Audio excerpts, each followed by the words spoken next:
ยนวนไม่สูญสุขและทุกข์เป็นไปตามทุนที่พวกคุณได้ก่อทำมา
ตำนา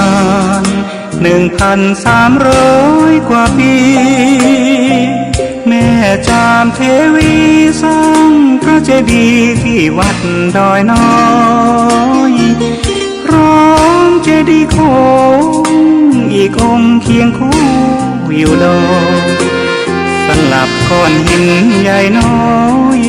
ร้อยเรียงหน้าอัศจรรย์พระธาตุสีทองแงนมองฝูงพึ่งทำรังช่างมีมนต์ขลังพลังศักดิ์สิทธิ์บนนั้นกล่าวคำไหว้สากราบสักการะคนลุกขนชันสัมผัสถึงสายสัมพันธ์คงเป็นลูกหลานเคยร่วมสร้างบุญวัดดอยน้อยอยู่กลางยอดดอยโรยต่ออำเภอดอยเหล่าเขตติดต่อป่าสางลำพูนเดินทางปลอดภัยจากเชียงใหม่หรือสายลำพูนยินดีต้อนรับนักบุญมาร่วมสร้างทานบารมีตี3 ตี 4เปิดสถานีฟังตุลุงยองนักเทศเสียงทองชื่อเสียงดังก้องทั่วฟ้าธานีตัวจริงเสียงจริงวัดดอยน้อยแม่จามเทวีต้อนรับญาติโยมที่มีจิตศรัทธามาร่วมสร้างบุญ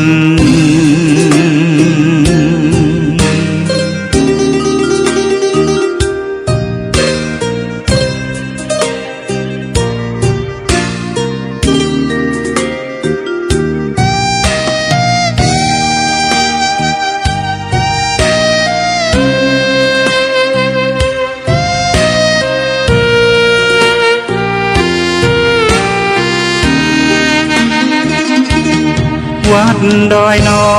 ยอยู่กลางยอดดอยโรยต่ออำเภอดอยเหล่าเขตติดต่อป่าสางลำพูนเดินทางปลอดภัยจากเชียงใหม่หรือสายลำพูนยินดีต้อนรับนักบุญมาร่วมสร้างทานบารมีตี3 ตี 4เปิดสถานีฟังตุลุงยองนักเทศเสียงทองชื่อเสียงดังก้องทั่วฟ้าธานีตัวจริงเสียงจริงวัดดอยน้อยแม่จามเทวีต้อนรับญาติโยมที่มีจิตศรัทธามาร่วมสร้างบุญ เ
พลึกศพพกาสอน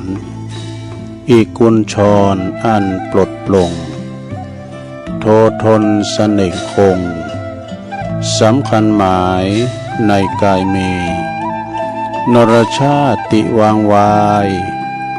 มาลายสิ้นทั้งอินทรีย์สถิตทั่วแต่ชั่วดีประดับไว้ในโลกา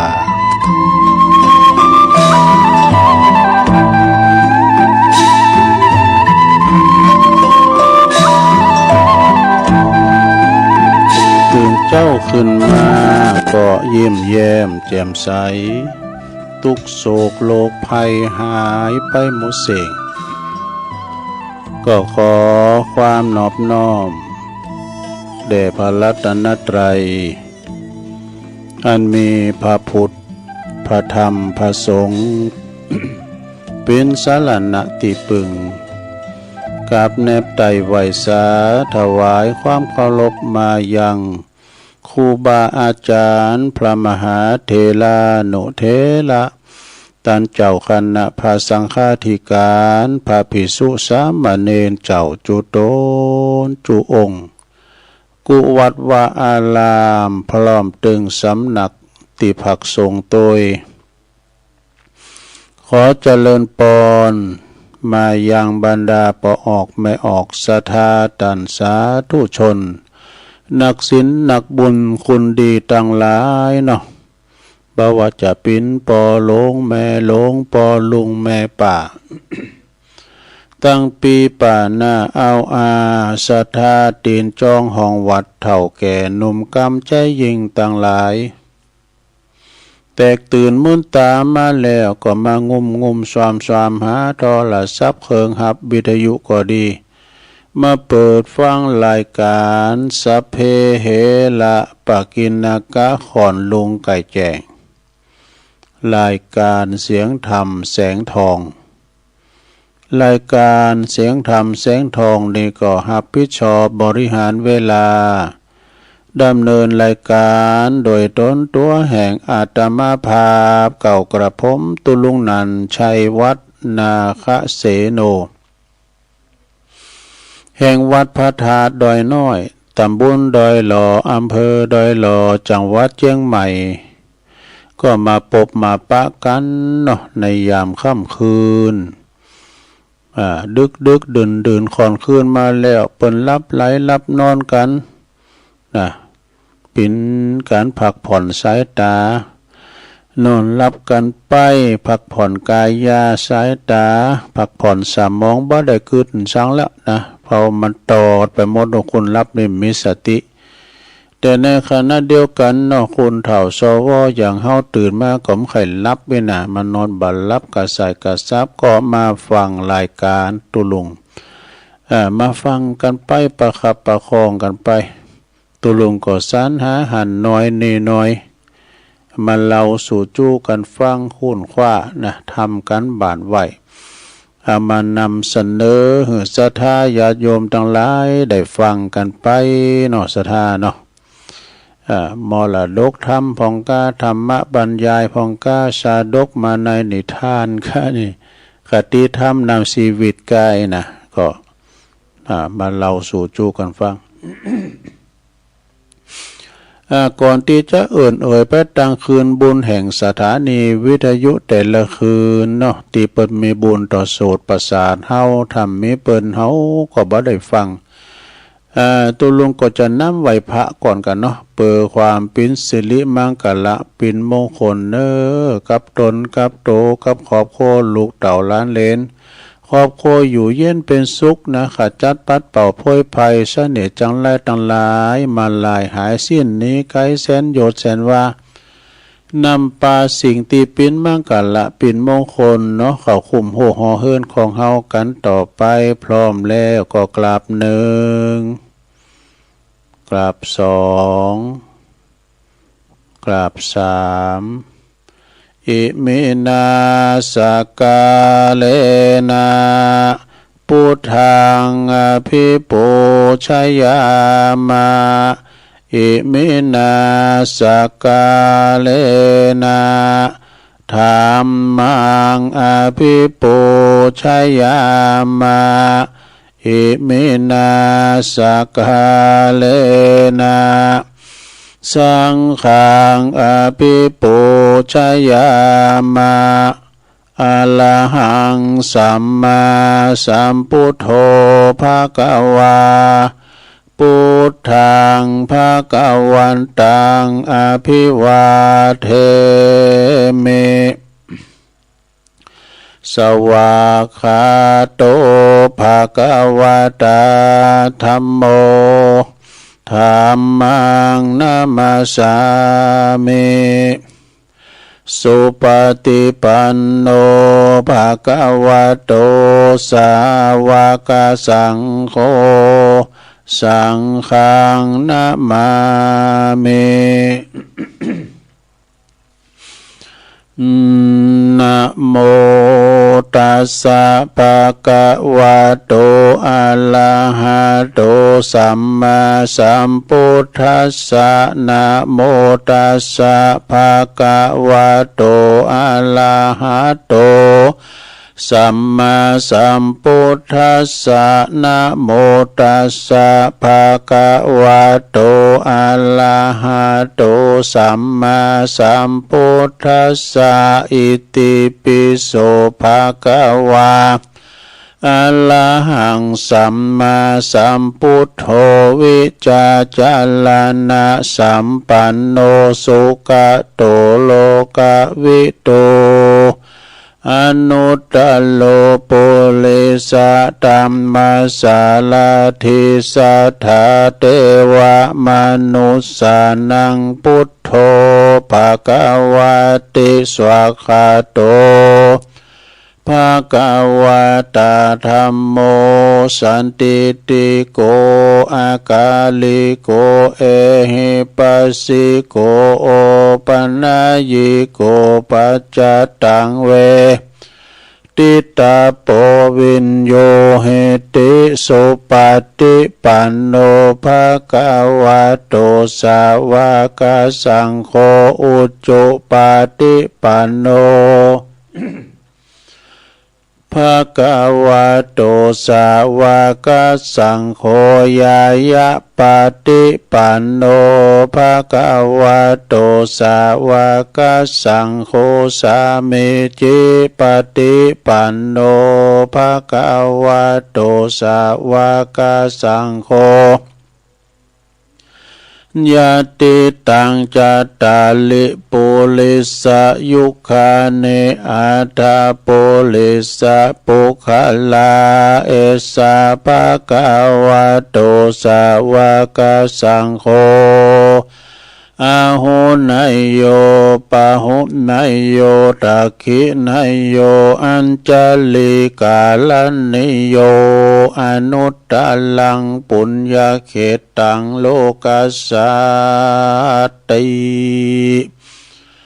จะยันโตโปติยามุเลสกายานังนันทิวัตโนเอวังตวังวิจัยโยโหเหจยสุจยมังคะเลอปัลลาจิตตปันลังเก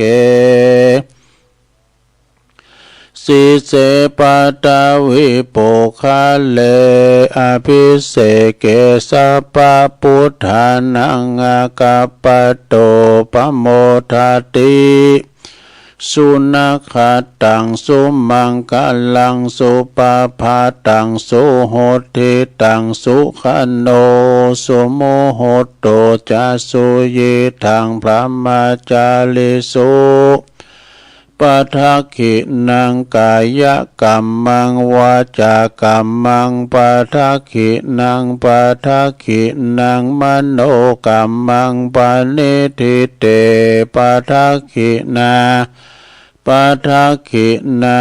นิกาตวนาลาพันตเถปัทขิเน สัพพิติโยวิวัจจันตุสัพพะโลกโวินาศตุมาเตภวัตวันตรายโยสุขิติกายุโกภวะอภิวาทานาสิลิสานิจังวุตาปัจจายโนจัตตาโลธรรมาวาทันติอายุวันโนสุขังปะลังเอาแล้วน้อศรัทธาญาติโยมต่างหลายตุลุงก็ปิ้นเก้าปิ้นโหนำสวดมนต์ไปปิ้นตีเล็บร้อยก็ขอคุณพระติตาไหลลัตนะผ่านแผ่วพาเกี่ยวเจ้าตั้งสามประการเนาะจงดลบันดาลมาปกป้องคุ้มครองรักษาพระพุทธศาสนา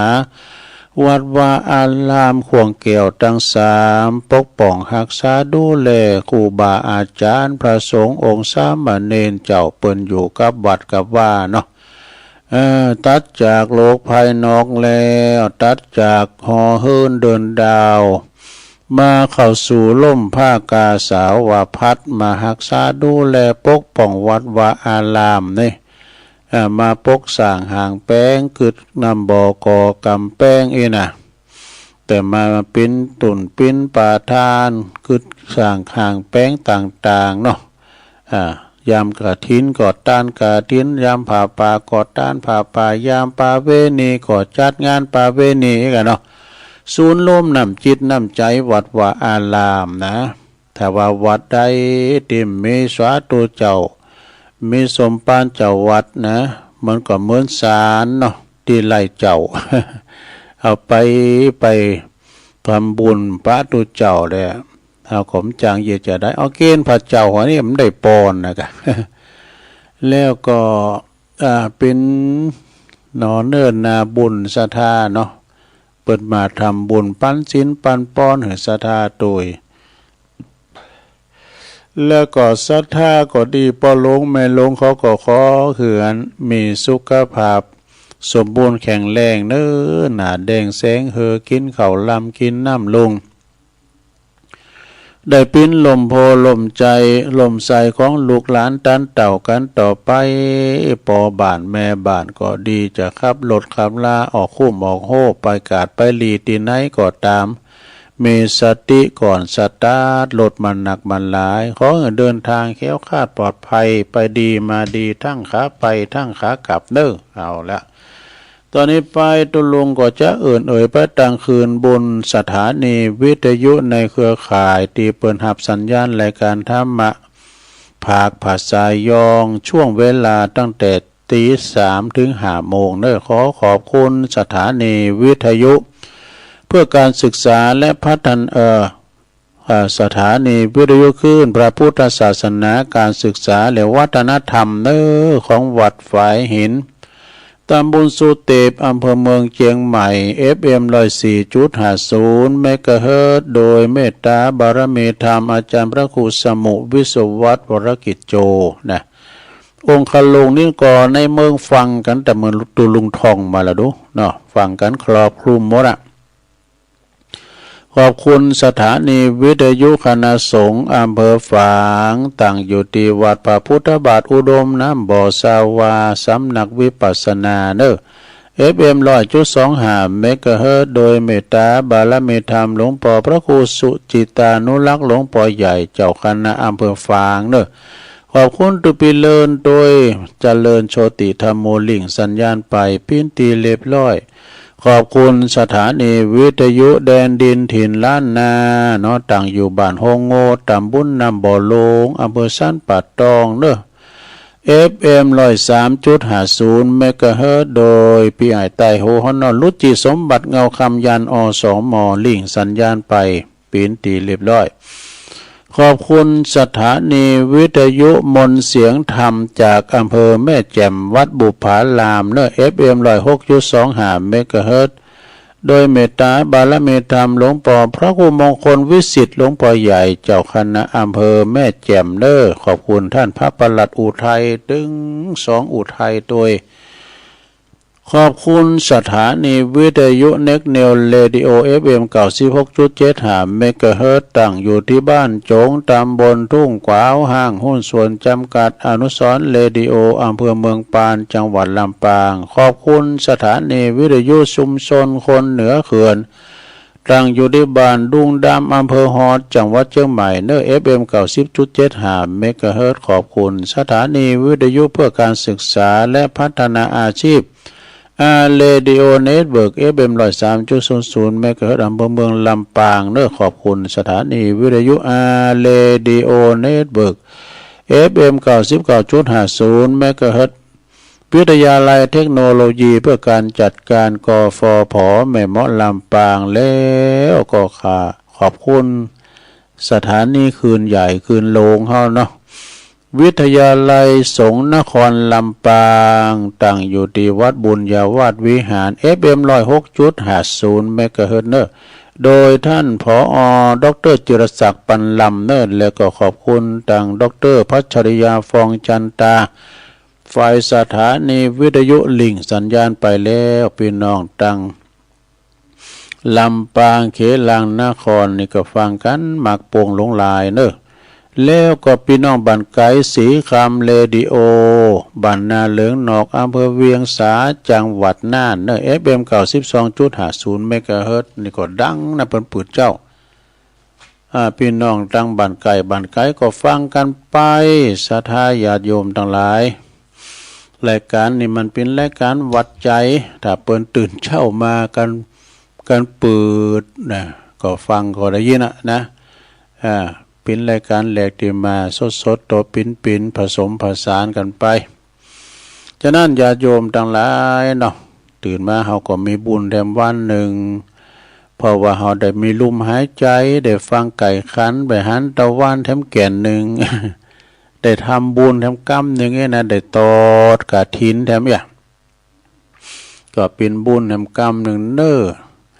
บางคนเนี่ยย่ำถือหน้ากฐินเนี่ยเปิ้นลุ่มหายตายจากไปก่อนก็มีไปสู่สวรรค์ให้ก่อนก่อนปีเลี้ยวปีซื่นเปิ้นก็ทำปีนี้เปิ้นได้ทำก็แต่เปิ้นทำสะสมมาแล้วนะก็ขอบุญญาปาลมีที่เปิ้นได้ทำบุญมาเนี่ยสู่สวรรค์ชั้นฟ้าเนาะศรัทธาญาติโยมทั้งหลาย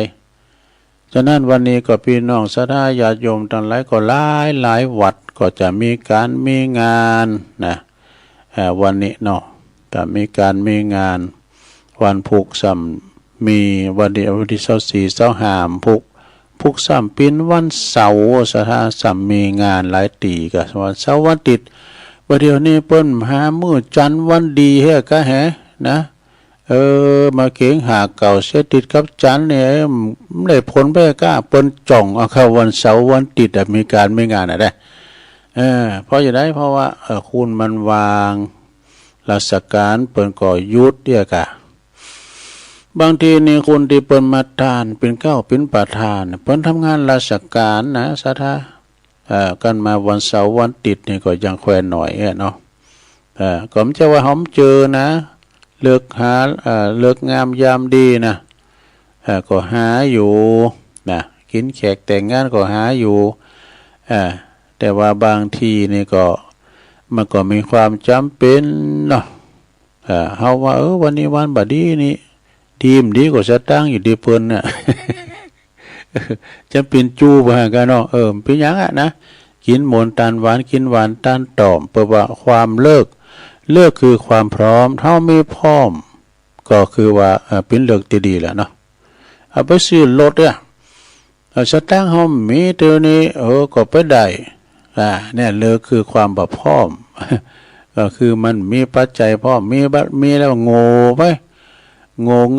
ง่สตางค์ไปเอาไปซื้อเลยซื้อสดเลยนี่ความพร้อมละนะฉะนั้นวันนี้นี่มาพบมาปะกันก็มาตรงกับวัน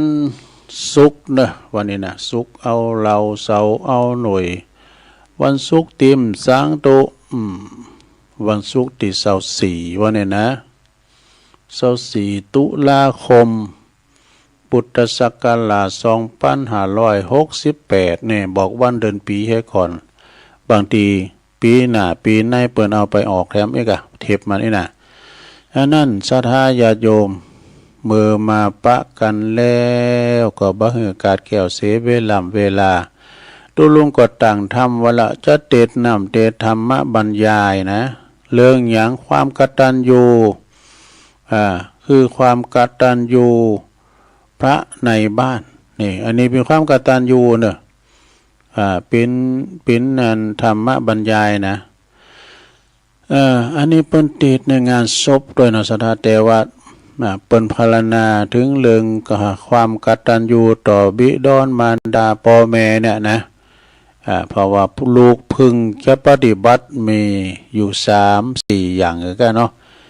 เปิ้นเล่งเฮามาก่อเล่งเปิ้นตอบทำคิดธุระของเปิ้นดำรงวงศกุลของเปิ้นป้าผืดตนเป็นคุณดีเป็นคนรับทรัพย์มรดกแล้วก็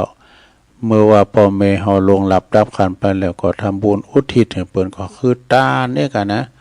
เวลาเปิ้นลมหายใจจากไปก็ทำศพให้เปิ้นสมเกียรติแน่สถาเนาะสมเกียรติให้เปิ้นนะให้เปิ้นได้ไปดิบไปดีไปสู่สวรรค์ชั้นฟ้าก็กินต้านไปฮะเปิ้นเนี่ยเนาะเปิ้นก็เวลาศพของพ่อแม่อยู่บ้านอยู่จ้องอยู่นะเปิ้นก็จะมีกูคืนสวดเตดสวดอภิธรรมเตดน้ำเตดธรรมเมืองกัมสังฆาเอกะตามจารีตเหตุหอยแบบบอกโบราณของเขาที่ทำกันมาเนาะสถานเนาะแล้วเนาะตุไปอุ่นนะกะฟังธรรมไว้ก่อนกันเนาะธรรมะบรรยายเรื่องความกตัญญูพระในบ้านคือบุญคุณของพ่อแม่เป็นเชื่อใดฟังพอเนอะเตดธรรมมาบรรยายตั้งนะโมไว้ก่อนเนอะนะโมตัสสะภะคะวะโตอะระหะโตสัมมาสัมพุทธัสสะนะโมตัสสะภะคะวะโตอะระหะโตสัมมาสัมพุทธัสสะนะโมตัสสะภะคะวะโตอะระหะโตสัมมาสัมพุทธัสสะ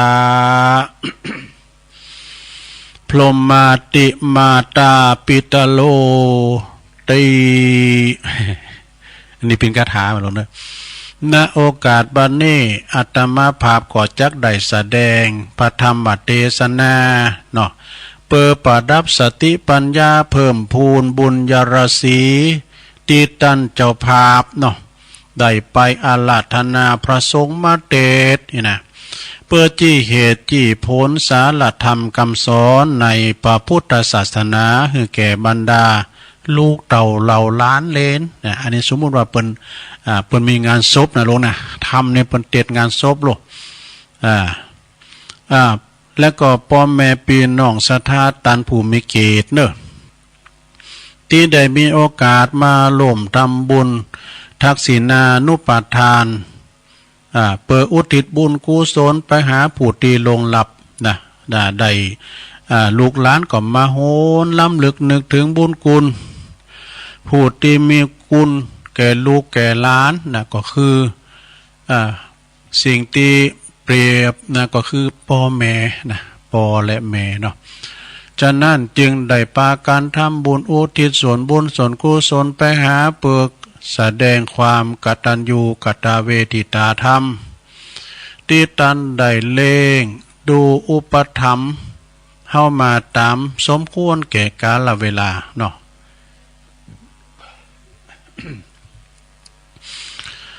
เพราะว่าพระคุณของพ่อของแม่หรือว่าพระพรหมของลูกนี่พระพรหมนี่มี4หน้ากันนะลงเด้อมีมากมายนะบุญคุณของพ่อของแม่มีมากมายมหาศาลดังกำโบราณบัณฑิตนักปราชญ์เปิ้นเปรียบเทียบไว้ว่าคุณพ่อคุณแม่เนี่ยนะเอาหยังมากกว่าถึงตึกเต้าถึงแม้จะเอาโลกตึงโลกนั้นมาปิ้นปากกาเอาฝ้าตึงฝ้ามาปิ้นกระดาษเอาน้ำตึงมดในมหาสมุทรมาปิ้นน้ำมึกหวาดก็ยังเขียนประกาศบุญคุณของพ่อของแม่สุดสินะท่านนี่ก็เพราะว่าท่านทั้งสองนี่นะพิ้นผูดตีหือกำเนิดเกิดเข้ามาดูเกิดชีวิตแล้วก็ปัจจัย วิญญาณนะเป็นทั้งพระเทพแล้วก็พระพรหมนี่ดูแลรักษาทุกอิริยาบถนะมีความฮักอันบริสุทธิ์พุทธผ่องต่อลูกทุกคนบ่มีอคติล้ำเองนะบ่อายเก้ามันลึกล้ำไปก็มว่า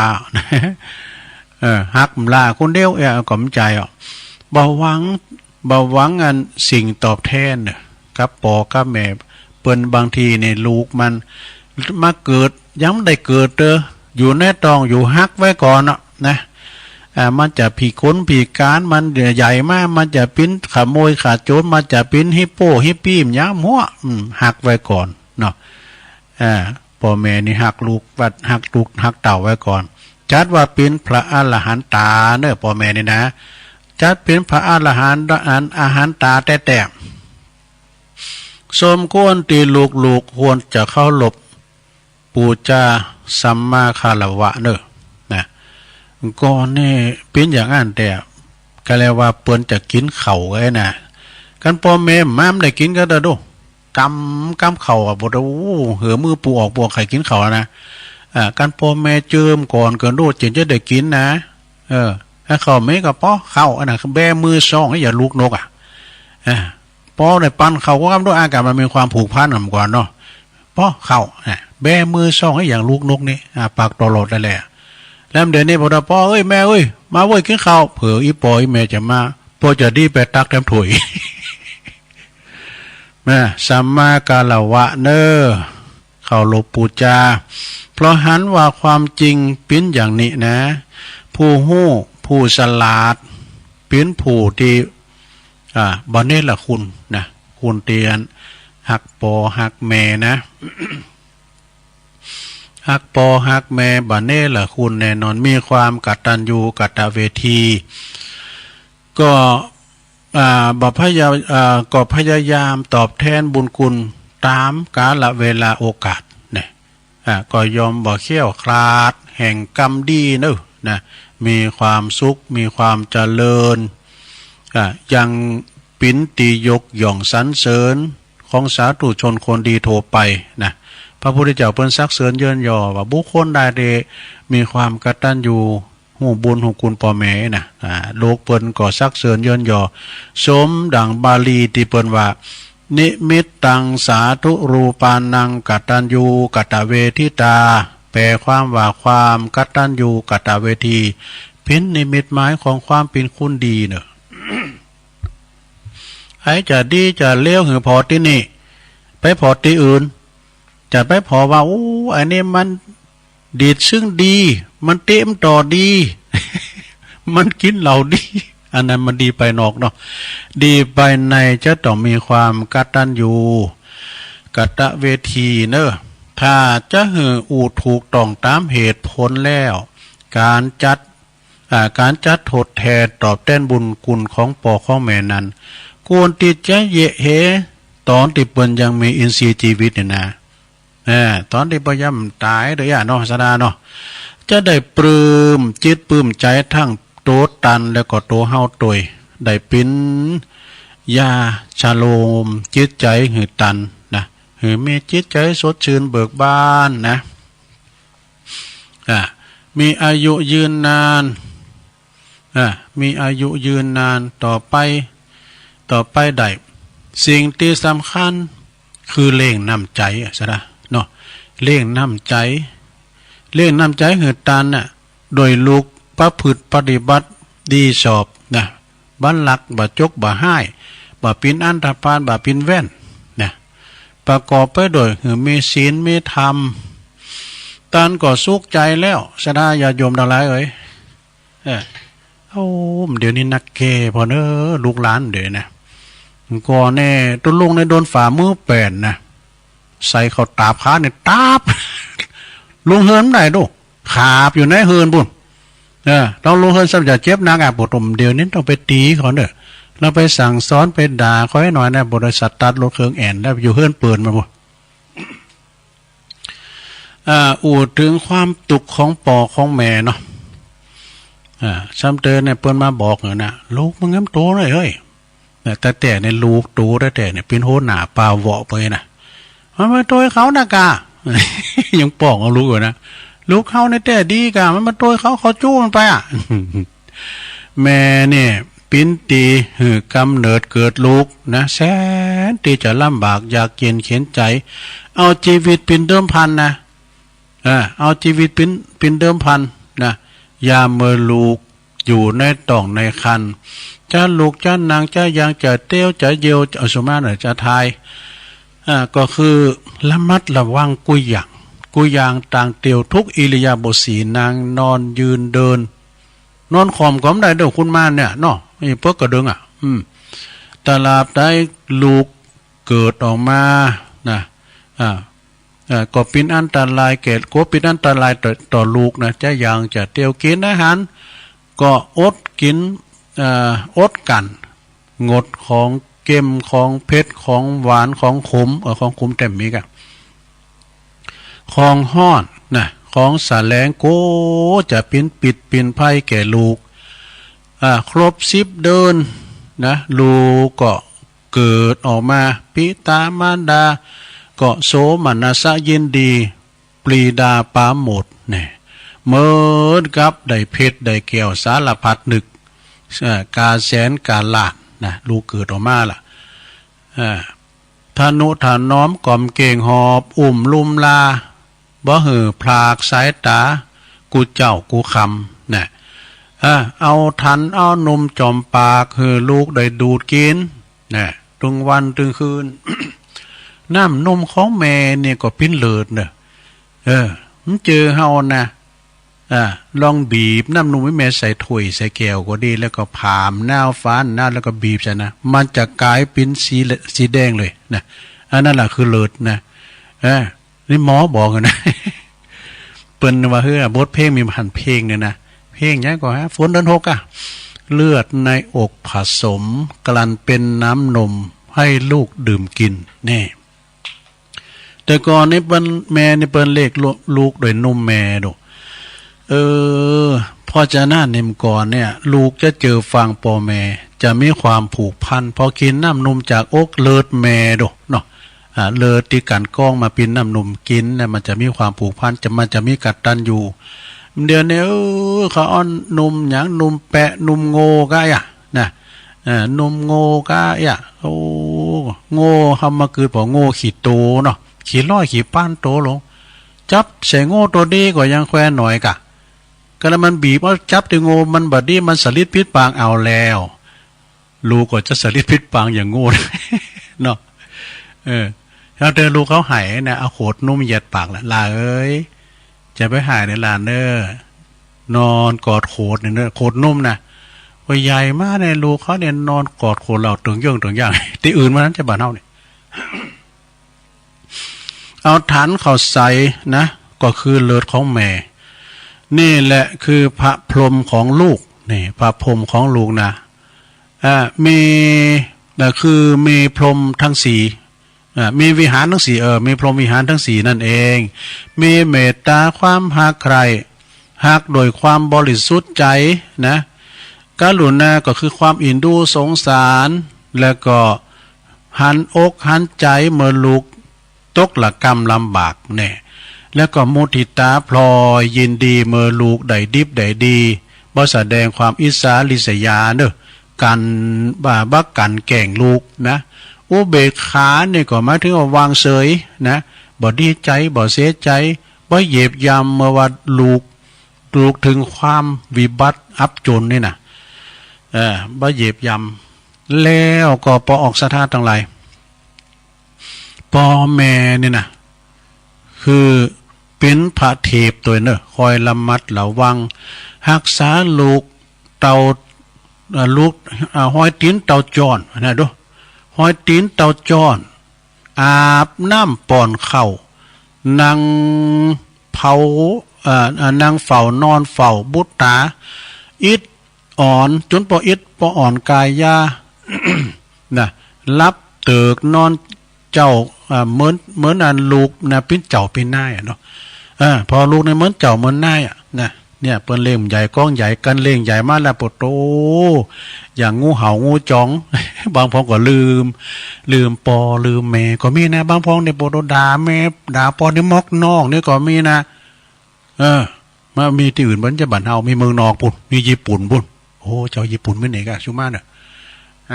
มันจำเตือนนะปวดเอ็กซาเอ็กตามแล้วปวดปอแม่เป็นนอกเนี่ยบางพองก็ละปอละแม่ไปต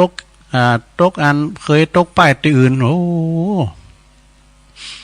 ละปอละแม่ปากมองต้องแหกที่อื่นปุ่นนะเนาะมีข้าวหามันบดหนึ่งไปบอกก็เลี้ยงใหญ่มาแล้วเต้าหงเต้ากามาตอดตุมลาขว้างไว้เสียจ้อยบอกเกิดทอดตัวเมื่อยามหนุ่มน้อยแม่พอคอยดูเจ้าอยากตุกเมื่อกลางคืนเย็นแม่กึดนั่งลูกหอบเจ้านงไหวกันว่าเจ้าลูกน้อยสะดุ้งตกใจแม่จักห้ำให้ขวัญมาเนื้อเจ้า แม่จักจำไอ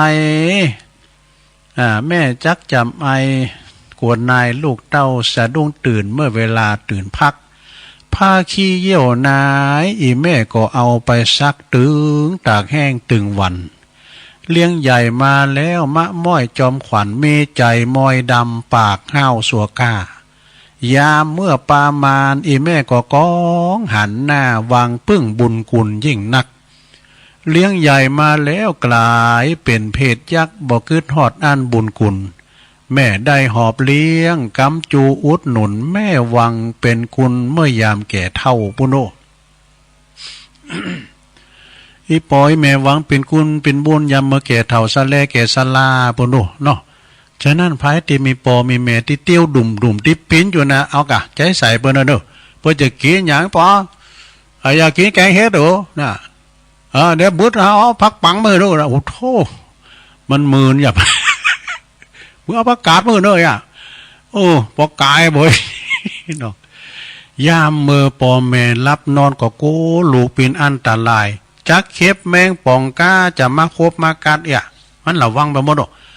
ตลอดถึงเนาะยุงเห็นไล่ยุงมาตอมมาไต่แม่ก็เฝ้าพอเฝ้าคอยดูแลนะยุงไม่ให้ไต่ไล่ไม่ให้ตอมบางข้างบางที แม่ห่มผ้าหือลูกเนี่ยแม่ห่มผ้าลูกเนี่ยลูกห้อนเอาตีนถีบเนาะแม่เอาตีนถีบออกมานะจำเตือนเนี่ยมันไห่มันแยงนะแม่มันงอมเข้าไปยืนลาไม่ยั้งตีนต่างหน้าแม่ก็มีนุ๊กมันยังให้แต่น้อย ก็มันไล่เด้งซ้าไม่ห่มยังเนาะตีนต่างหน้า ก็เย่มันเฮเนี่ยลาเอ้ยนอนกอดโขดในลานนะไปว่ากำเลวเอาไหนกินไหนกะแม่ดอกก็เก็บเอาผ้าห่มมาห่มเหือเหมือนเดิมนี่บางบางทีน่ะบ่ได้จมบ่ได้ด่าหือลูกหือเต่าบางข้างกินข้าวได้2-3 คำได้ยินก็ยุดกลางคันทันทีเพราะว่าได้ยินเสียงดูหายไวน่ะปวดโตมันดึงเข่าก็ดึงออกปากแล้วนะหิวปิ้นหิวอยากแลนน่ะแลนก็คือฮกน่ะลุงน่ะเติมเกี้ยวข้าวเกี้ยวน้ำเนี่ยไปหาลูกเนี่ยเอาลูกมานอนตัก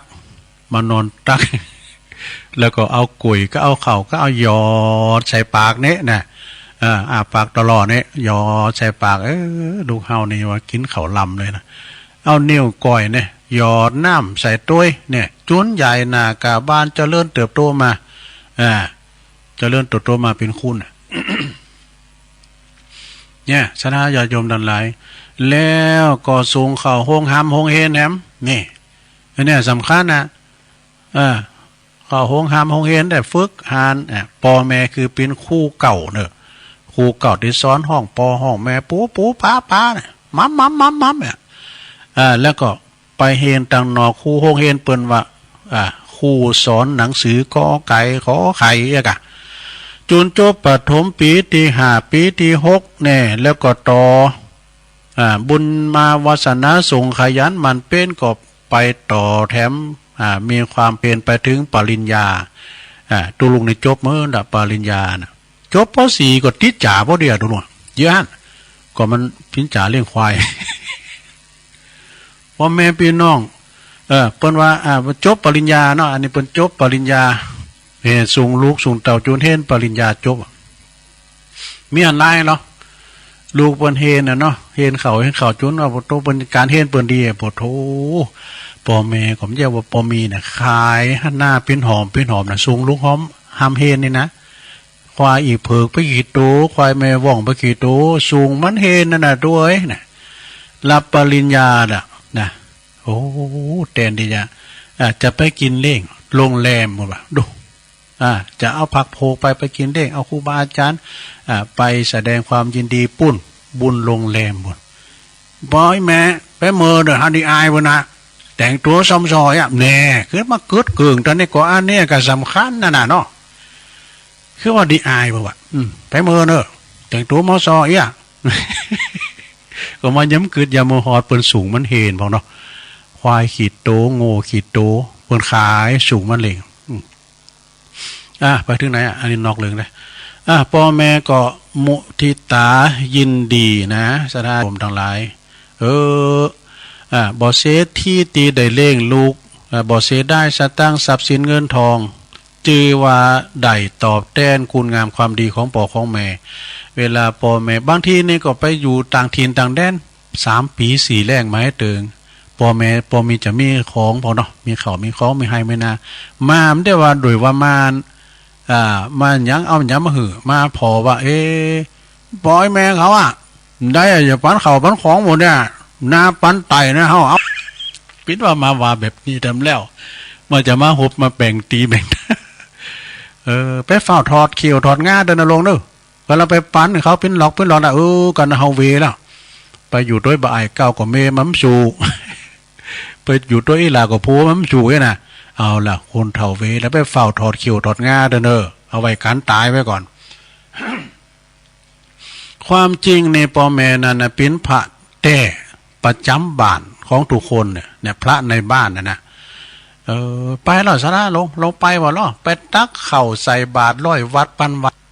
ก็ย้ำอันนี้สงย้ำตักเตาอันตักเข่าใส่ปากปอปากแม่เด้อจะบอกนะในธรรมเพิ่นว่าอันดูไปตักบาตร100 วัดปันวัดน่ะโอ้วัดหลวงพ่อนั้นวัดเจ้าคุณนั้นก็ไปวัดนั้นก็ไปวัดดังๆก็ไปพระในบ้านนั่นน่ะไปตักเข่าใส่หรอนะ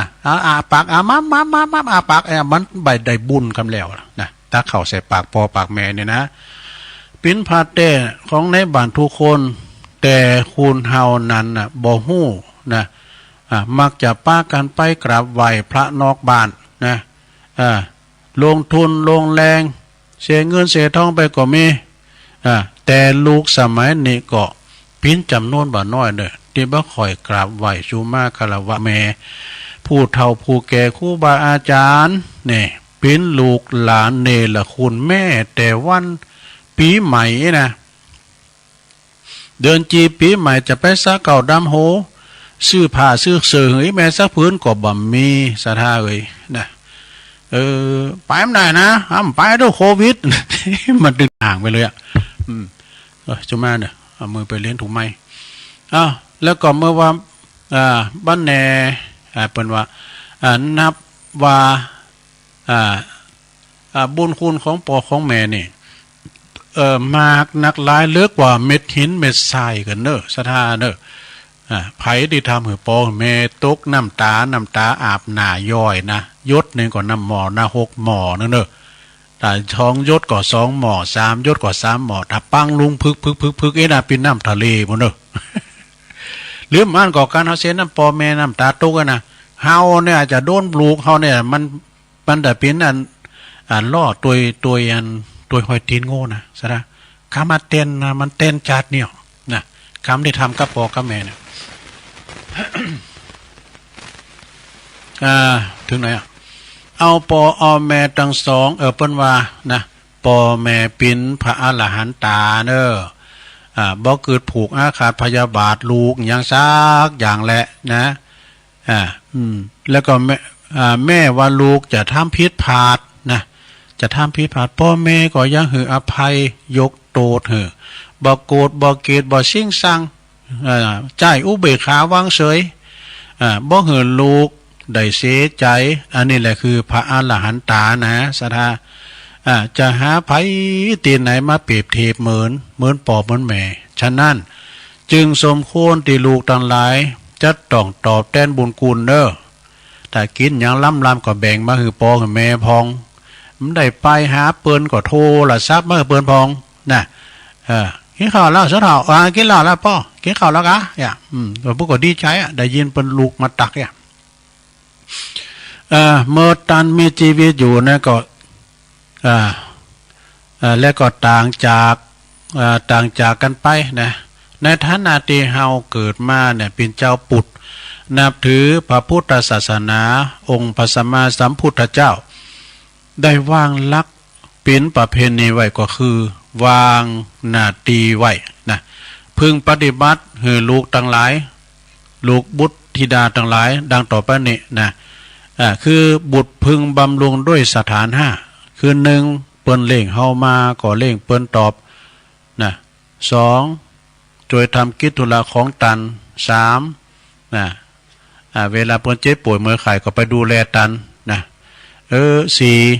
ประพฤติตนตัวเป็นคนดีคนดีเป็นคนรับทรัพย์มรดกห้าเมื่อพ่อแม่สินบุญไปแล้วต้านก็เข่าของเปิ้นกะเด้อ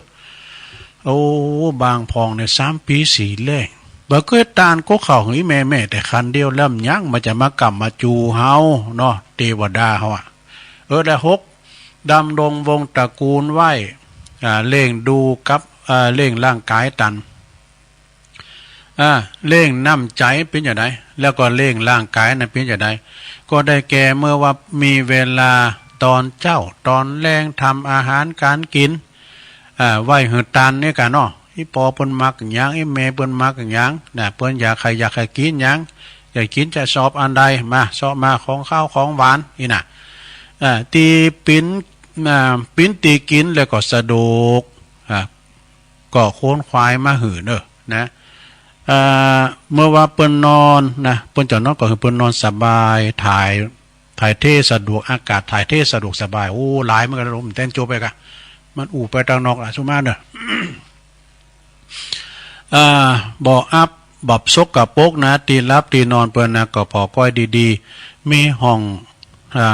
องถ่ายนักถ่ายเบ้าเตรียมพร้อมได้ง่ายๆเนอะเพราะว่ายามเมื่อเฮาเป็นเด็กอ่อนเด็กขาเนี่ยพ่อแม่ก็ป้อนข้าวป้อนน้ำคือเฮากินนะของกินนั้นได้บ่ดีบ่ล้ำเนี่ยบ่อร่อยนะบางทีเฮาก็งอนอ่อนปออ่อนแม่เนาะก็บ่พอใจกับอีปออีแม่นะถึงกับเอาทิ้งเอาควางไปก็มีนะมันงอนพิละอ่อนเนาะกินปิ้นตีสมาเนี่ยปอแม่นี่ปิ้นตีล่างขี่ล่างเยวหยังเฮาน่ะยามเมื่อเฮาไล่เด้งสาจะปิ้นละอ่อนได้ขาของลูกๆเฮาก็จะต้องใจนี่ทดแทนใจนี่กรรมทดแทนบุญคุณปอแม่เด้อเรียกว่าทดแทนค่าน้ำนมเนี่ยตันสาธุชนพอออกไม่ออกตันผู้ฟังตันหลายนะคุณเฮาเนี่ยบ่เหมือนสัตว์นะขอสัตว์เหมือนกันคุณเฮาในสัตว์ประเสริฐดูสัตว์ที่ประเสริฐนะมีมันสมองมีความคิดลีเลิมนะแปลงไปเพื่อบินบ่เนี่ยลิงมันแปลงจางๆเนาะมีความหู้มีมันสมองนะสำหรับมนุษย์คุณเฮานี่นะพอหมูก็สมาน่ะหมูหมาเตอะนี่นะมันบอกหู้ว่าไผปิ้นไผปิ้นปอปิ้นแม่มันแต่มันหู้ว่าดูดกินนุ่มแม่มันยามเมื่อมันคลอดเกิดใหม่ๆได้เนาะนะพอมันใหญ่ขึ้นมามันก็บอกว่าไผพินปอพินแม่มันเนี่ยนะสตาลิสานนะรู้นะ สำหรับคุณเฮาเนี่ยถ้าว่าบ่ฮู้จักบุญคุณของปอของแม่ผู้บังเกิดเกล้าแล้วนี่บ่ปฏิบัติเอาใจใส่ดูแลพระพุทธเจ้าเปิ้นตรัสไว้ว่าเหมือนไม้ลอยน้ำยังดีกว่าคือว่านั้นหรือว่าตีตันว่าไม่เต้าคุณเฒ่านี่นะยังดีกว่าลูกเต้าเนรคุณเนี่ยไม่เต้านี่มันได้หลายอย่างเนาะไม่เต้านี่นะไม่ลอยน้ำมันแห้งมาก็เอามาแป้งโลแป้งฟื้นได้เนี่ยเอาแป้งโล1เข่าแล้วก็ไม่เต้าของคุณเฒ่าเนี่ยเอาพยุงกายก็จะล่มก้าเอาพยุงแต่คุณอากตัญญูเนรคุณเนี่ยอยู่ไหนก็ ก็ทำแต่ความเดือดร้อนแก่ผู้ไก่สนิทสนมนะผู้ไก่สนิทสนมผู้ปกครองมีทิฏฐิมานะลืมตนลืมโตแต่ว่าคุณในสมัยปัจจุบันนี่นะจิตใจห่างเหินจากศีลธรรมเปิ้นว่าปูจ้าวัตถุหลงวัตถุเหนือกว่าสิ่งใดบ่ใครสนใจใยดีกับปอกับแม่เต่าใดหนักนะมักจะละเลยเพิกเฉยดังได้หันในได้ยินอยู่บ่อยๆนะเปิ้นประกาศข่าวหน้าหนังสือพิมพ์พองกานะเช่นว่าขู่เข็นทำลายเตะปอตีแม่เนี่ยมันมีนะพลานทรัพย์สมบัติของปอของแม่เนี่ยกลายเป็นลูกยักษ์ลูกมารนี่ลูกผีลูกเปรตไปบ่น้อยนะปล่อยปอปล่อยแม่แก่เฒ่าอดอยากเข้าอดปากมองต้องแห่งตามยถากรรมเนี่ยแล้วก็บ่ตามหลักพระพุทธศาสนากรรมใดไผก่อมักจะได้รับกรรมนั้นตอบสนองเด้อลูกด่าปอด่าแม่ด่าปอด่าแม่วันหลังเนี่ยเขาก็จะถูกลูกของเขาเนี่ยด่าตอบแทนเนี่ยมันเป็นกรรมนั่นแหละสดาเนาะกรรมติดหัวจรวดนะเกิดตุบตีปอแม่เขาก็จะโดนลูกเขาเนี่ยทำเช่นนี้เหมือนกันเนี่ยหันมาไล่ๆหน่อยสดาเนี่ยมีนะยุคในสมัยนี้มีนะเพราะว่าเป็นตัวอย่างเหือลูกได้หันในปัจจุบันนะประเพณีของไทยเนี่ยเฮาผู้ยอมรับนับถือพระพุทธศาสนาเนี่ยเมื่อว่าลูกเป็นปอจายอายุครบ20 ปีบริบูรณ์เนี่ยพ่อแม่จะอนุญาตให้ไปโบสถ์ปิ้นตุเจ้าไว้ก่อนเนี่ยอยู่ปุ้นอยู่ในวัดในว่าสักว่าซากาหรือวันนานกว่านานใกล้นะ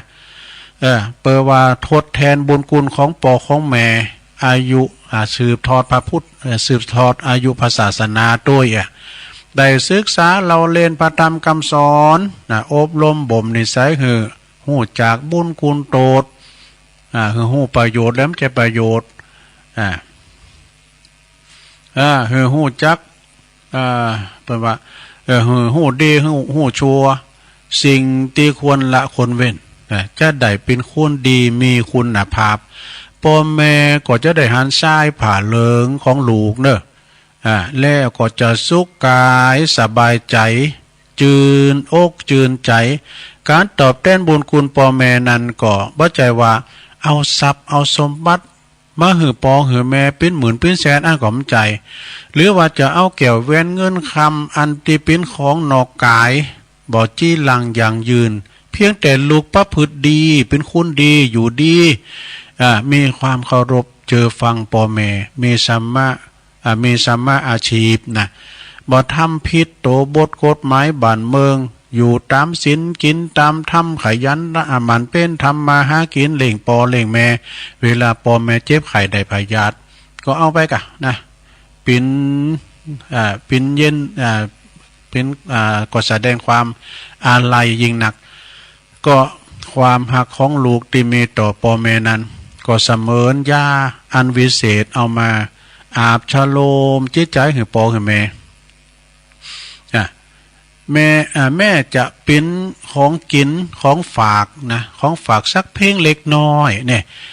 ตียิบยืนมาหือปอให้แม่ก็ตัวปอแม่ก็ปื้มอกปื้มใจเนอะหาสังเปรียบเทียบถึงบ่ได้นะแม่เนี่ยเอาน้ำใจมาปั้นเนี่ย กูบ่กายบ่อย ว่าเลยครับฉะนั้นน่ะในวันนี้นะบรรดาศรัทธาญาติโยมทั้งหลายได้ฟังนำธรรมคำสอนนะในเรื่องพระคุณกตัญญูนะกตัญญูพระในบ้านนะพระในบ้านก็คือปอคือแม่เนี่ย คุณปอคุณแม่มีนักมีหลายนะศรัทธาเด้อพระคุณปอนี่มี21คุณแม่มี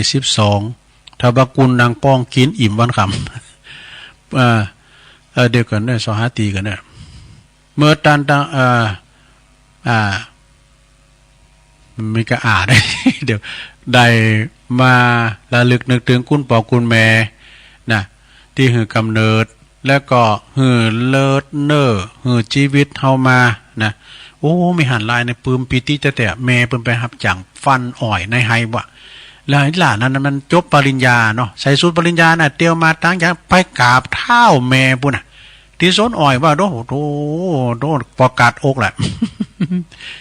บอยแม่เขาไปเมินเนอะอายเวินแต่ตัวมอชออันนี้มันเขาทาตลอดถึงเล่งดูอุปถัมภ์แล้วก็แนะนำพร่ำสอนเฮือตันนะได้เมื่อตันได้สินบุญไปแล้วรับตาล้าลูกไปแล้วเฮาก็ปิ้นตีห่วงหาอาวรเฮาก็ไปเปิ้นลมหายแต่จากไปเฮาก็ต้านคันเข่าคันน้ำไปหือเปิ้นนะเวลาเปิ้นลงรับคันไปก็ขอต้านคันเข่าหาเปิ้นเนาะดังตีตุลุงได้เทศนาบรรยายธรรมเลิงกัตตัญญูพระในบ้านนะก็มาก็พอสมควรแก่กาลเวลาเนาะก็ขอสมมุติอยู่ที่ลงปุงไหวเปงตวีเอวังก็มีด้วยประการฉนี้สาธุสาธุสาธุจบลงไปศรัทธาญาติโยมทั้งหลายความกตัญญูพระในบ้านปิณธรรมบรรยายจบลงไปต่อไปเอาปอนนี่กันเนอะเอาปอนทำไว้ก่อนสัพปิติโยวิวัจจันตุสัพพะโลโกวินาศตุมาเตภวัตวันตะลายโยสุขีติขายุโกภวะอภิวาทานาสีลิสานิจังวุธาปัจจายโนจัตตารโอธรรมาวัฏันติอายุวันโนสุขังปะลังเอาแล้วจบลงไปนะเดี๋ยวชั่วโมงที่สองตุลุงก็จะสอนนิทานมันเราดำเนินศรัทธาเนาะตอนนี้ตุลุงก็จะพักครึ่งพักเบรกกำเดียวกันเนอะนั่งมึนลำไปก็เจ็บหลังเจ็บแอวเนาะเดี๋ยวไปจะมายืดสินยืดซ้ายหน่อยเดี๋ยวมาฟังกันต่อ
เอาแล้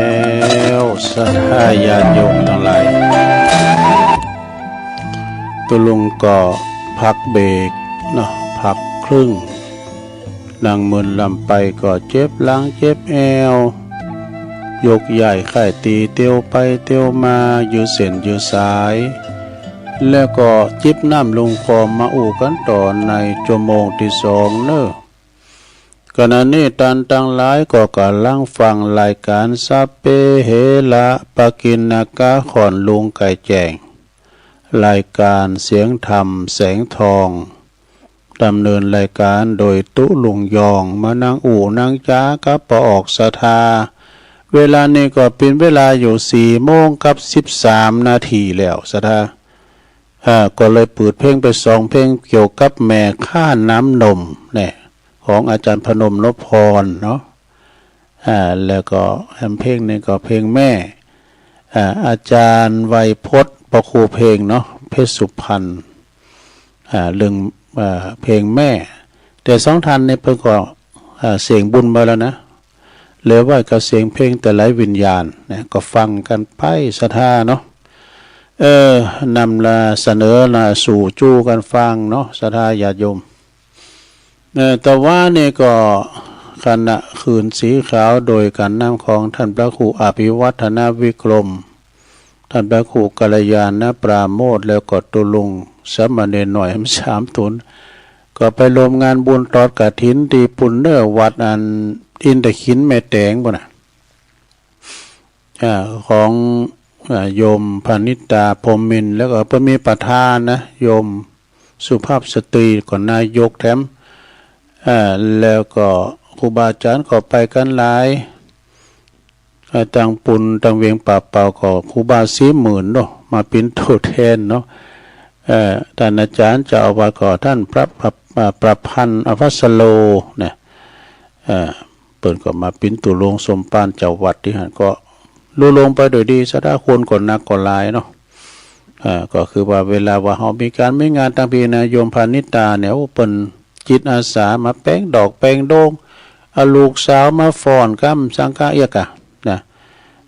ต่างงานเพลงป่าเป่าก็ต่างดอยนางแก้วก็เนี่ยเพิ่นก็ไปก็คือถึงเปิ้นจิตอาสาเนาะตุลุงก็ไม่ได้ไปไหนท่านพระครูโทรมาก็วางก็ไปอยู่ก็ตั้งเปิดหูเปิดตาก็แล้วกันไปเนาะศรัทธาปิ้นอย่างวันนี้ก็ตุปีเลินนะกันเนาะดอยถาดปุ่นนะเดี๋ยวก็ประกาศให้หน่อยชั่วโมงที่2นี่ศรัทธาญาติโยมทั้งหลายก็จะนำเสนอทั้งอย่างหนึ่งเนาะจะมันเรานิทานสาดกเนอะนะมาในธรรมกรรมตามสนองเนี่ยนะกรรมก็คือการกระทำของเฮาเนี่ยมันตามสนองอย่างไรกรรมอย่างล้ำเหลือตุกรรมก็สวายกะมันสวามได้กรรมไปกรรมมันก็ลองฟังพอนะกรรมตามสนองนี่สระญาติโยมกรรมนี่มีเตนะกรรมนี่ตามสนองทำให้กับสัตว์ตลิสารสัตว์สิ่งหิงหอยก็ตามเด้อนะก็จะตามสนองเฮานะสูงสุมาละสีมาละคีรีอันนี้เมืองปะนะในแคว้นมัคคะชนบทในแคว้นในแขวงภัคชนบทพระพุทธเจ้าเปิงก่อตรัสชาดกเรื่องในเปอสอนหือหันโตดของความหยาบจ้าเนี่ยความหยาบจ้าดังนั้นโพธิราชกุมารได้สั่งควักในตาของช่างไม้ช่างไม้เนาะเปิดจะได้บ่ได้สร้างปราสาทที่งดงามเหมือนของตนหือไผอีกอันนี้หมายความว่าเปิ้นจ้างศาลามาแปลงอันปราสาทงามที่สุดแล้วนะงามที่สุดแล้วกันปล่อยศาลาเข้าไปแล้วก็เมืองอื่นมาขอแปลงแถมไปเนาะเมืองอื่นมาขอแปลงก็จะมางามเรื่องขามง่ายเลยควักแก่นตาสั่งให้ว่านะความว่าในอดีตเนอะพระตถาคตของเฮาเสวยพระชาติเป็นอาจารย์ที่สาปาโมกนี่สอนมานพจำนวนถึง500กันนะ500คนเนี่ยอยู่ที่เมืองตักกศิลาพระโอรสของพระเจ้าพรหมทัตนามเปิ้นชื่อว่าพรหมทัตกุมารเดินทางมาเห็นอย่างสำนักของตนด้วยแน่มาเป็นลูกศิษย์เนอะพระราชกุมารมาเป็นลูกศิษย์ของทิสาปาโมทนะแล้วก็มาเห็นอยู่สำนักของตนเมื่อตรวจดูลักษณะแล้วจึงตักเตือนเหือเลิกมีนิสัยกระด่างเนอะนะ พระราชโอรสมีนิสัยกระด่างนะก็เขาเห็นเลือกกันเนอะนะแต่พรหมตัดกุมารก็บ่เจอนะบ่เจอฟังอาจารย์แต่อย่างใดครั้นแตกฉานในวิชาเด้อไตรเทพนะวิชาไตรเทพก็เดินทางกลับบ้านกลับเมืองปาลานาสีได้คืนปิ้นพระราชาแทนพระบิดาเนี่ยได้ปิ้นพระยาจากเมืองแทนสมเด็จปอแล้วนะครั้งนั้นมีปุโรหิตนามว่าปิงคิยะนะปิงคิยะนี่เป็นปุโรหิตยุโยงเหินยกทัพไปตีเมืองโทชมพูทวีปนะไปตีทัวกันนะถึงชมพูทวีปพระราชาก็เจอฟังปุโรหิตกะยกทัพไปกะยกทัพไปตีเมืองตักกศิลานี่แต่ทำอย่างได้ก็ลบบัชนะวะพบก็ดึงแป้บัชนะปุโรหิตจึงหือควักแก่นตาปุโรหิตจึงหือควักแก่นในตาแล้วก็ผ่าต้องของกษัตริย์100 พระองค์ดูพันพระองค์เลยนะตีเปิ้นปิ้นเฉลยสงครามโอ้เปิ้นยับมาปิ้นเฉลยสงครามเนี่ยแล้วก็ยกทัพไปตีเมืองตักกศิลาใหม่ระหว่างตั้งพระราชาเจอยักษ์นั่นเจอยักษ์ก่อนมีนะยักษ์อาชิสะกตะนะควักแก่นตา2 ข้างแล้วก็หือแห้งจิกกินในตาซ้ายวะทำให้พระองค์ได้รับความโอ้หมายความว่ายักษ์นั่นนะไปยับเอากุมารเนอะยับเอาพระราชกุมารเนี่ยเอาไปควัดเอาแก่นตาข้างซ้ายทำให้พระองค์ได้รับความทุกข์ทรมานแสนสาหัสพระองค์จึงโหนระลึกนึกถึงบาปกรรมที่เคยทำมาที่ตนได้เคยทำเอาไว้แล้วก็กรรมของพระอาจารย์เนาะอาจารย์ตักกศิลานะที่สาปาโมกปนสอนละขอเหือนละนิสัยกระด่างกระเดิกนั้นได้ออกเฮ้นะก็มเจอฟังเปิดก็มานึกถึงคำสุดท้ายแต่ก็สายเกินไปละก่อนได้สิ้นชีพในภายหลังนี่ปุโรหิตนั้นก็ถูกลงอาญาจุนเสียชีวิตเช่นเดียวกัน ในการละต่อมาพระราชานั้นก็ในครั้งนั้นก็คือคนเดียวกันในครั้งนี้วะนะปิงคิยะปุโรหิตนั่นก็คือพระเทวทัตในการระบาดนี่แหละเนี่ยส่วนว่าผู้เป็นอาจารย์นั่นก็คือองค์พระตถาคตคติธรรมนำชีวิตเรื่องนี้เปิ้นสอนหัวว่ากรรมใดใครก่อกรรมนั้นย่อมคืนสนอง จบนะพูดถึงเรื่องกรรมนะเนาะสถานเนาะกรรมนี่มีจริงกรรมคือการกระทำก็คือว่าเฮาทำกรรมได้ไว้ก็จะได้สดใสโดยเฉพาะก็ทำกรรมกับปอกับแม่นี่ซ้ำหายในลงเนอะมันเป็นกรรมติดโหจะโหลดมันต้องรอจาดหนามาได้มาตันจาดเนี่ยเนอะนะพอแล้วหันมาหลายนะตัวอย่างนะซะบางคนเนี่ยรู้อย่าเมื่อเป็นหนุ่มเป็นเบาเนี่ยคำปอคำแม่บุพโพตีตาปอแม่นะโอ้เขาได้ลูกได้เมลูกมาเกิดมาเนี่ยกรรมนั่นไปไหนลูกมันมาคำมานะมามันเป็นห้อยเนี่ยก็ห้อยล่อห้อยตีนโง่เนาะล่อก่อนหนีไปดิมันเป็นกงกรรมกงเขวนนะสดาญาโยมยิงทำกับปอกับแม่นี่ซ้ำหายนะประเดี๋ยวนี้ก็หันในคลิปในสังฆานะเนาะสังเตอนะลูกติดยุกติดยาไปขอตั้งปอตั้งแม่บ้าหือเตะตีนเอาทำลายปอแม่อีกก็มีนะสดามีหันลายแล้วเบื้องขาวนั่นอยู่กับลุงหลานมันนะลุงว่าไปอยู่ตั้งวัดก็อยู่มันเนาะแล้วก็มันทัดขังกันมันเนาะปัดกระไฟเผาเฮิรนอะไรไปบอกอย่างนั้นลุงว่าลงไฟไม่เฮิรนว่ะแล้วแต่มันเผาเลยอันนี้เนาะมันทำไปทำหูตัวเนาะเนี่ยฉะนั้นก็กัมมุนาวัตติโลโกสัตว์โลกต่างหลายก็ยอมเป็นไปตามกรรมเนาะเอาในมาว่าตามกรรมเนี่ยก็หลงเวลาตุลุงเปเลอะเปเตออยู่เนาะ วันพุกตุลุงก็จะสอทำเมืองมาตีตามกรรมเอาทำตุอุ้ยมาเนาะสอหาทำตุอุ้ยครับตุปีสมเพชเขาแต่วันรอบแรกนี่ก็จะได้โยงเข่าก้าในยกวัดมาบ้านกิจกรรมในบวนเสาเนาะ ลูกเจ้านลงเนอะสมมติว่าเขาไปวัดนะ ลูกเจ้าซอหาดอกไม้แล้วก็กึดเอาเนาะสร้างจินตนาการนะ สร้างจินตนาการนะตุลุงก็นะเอาอกใจตีอีปอยแม่ติมได้ไปวัดไปว่ามาแต่หึงอ่ะจะไปก็ได้นะตุลูกหลานบ่เหอไปโคไปตกไปดาวก็มาถึงเตนะซะดา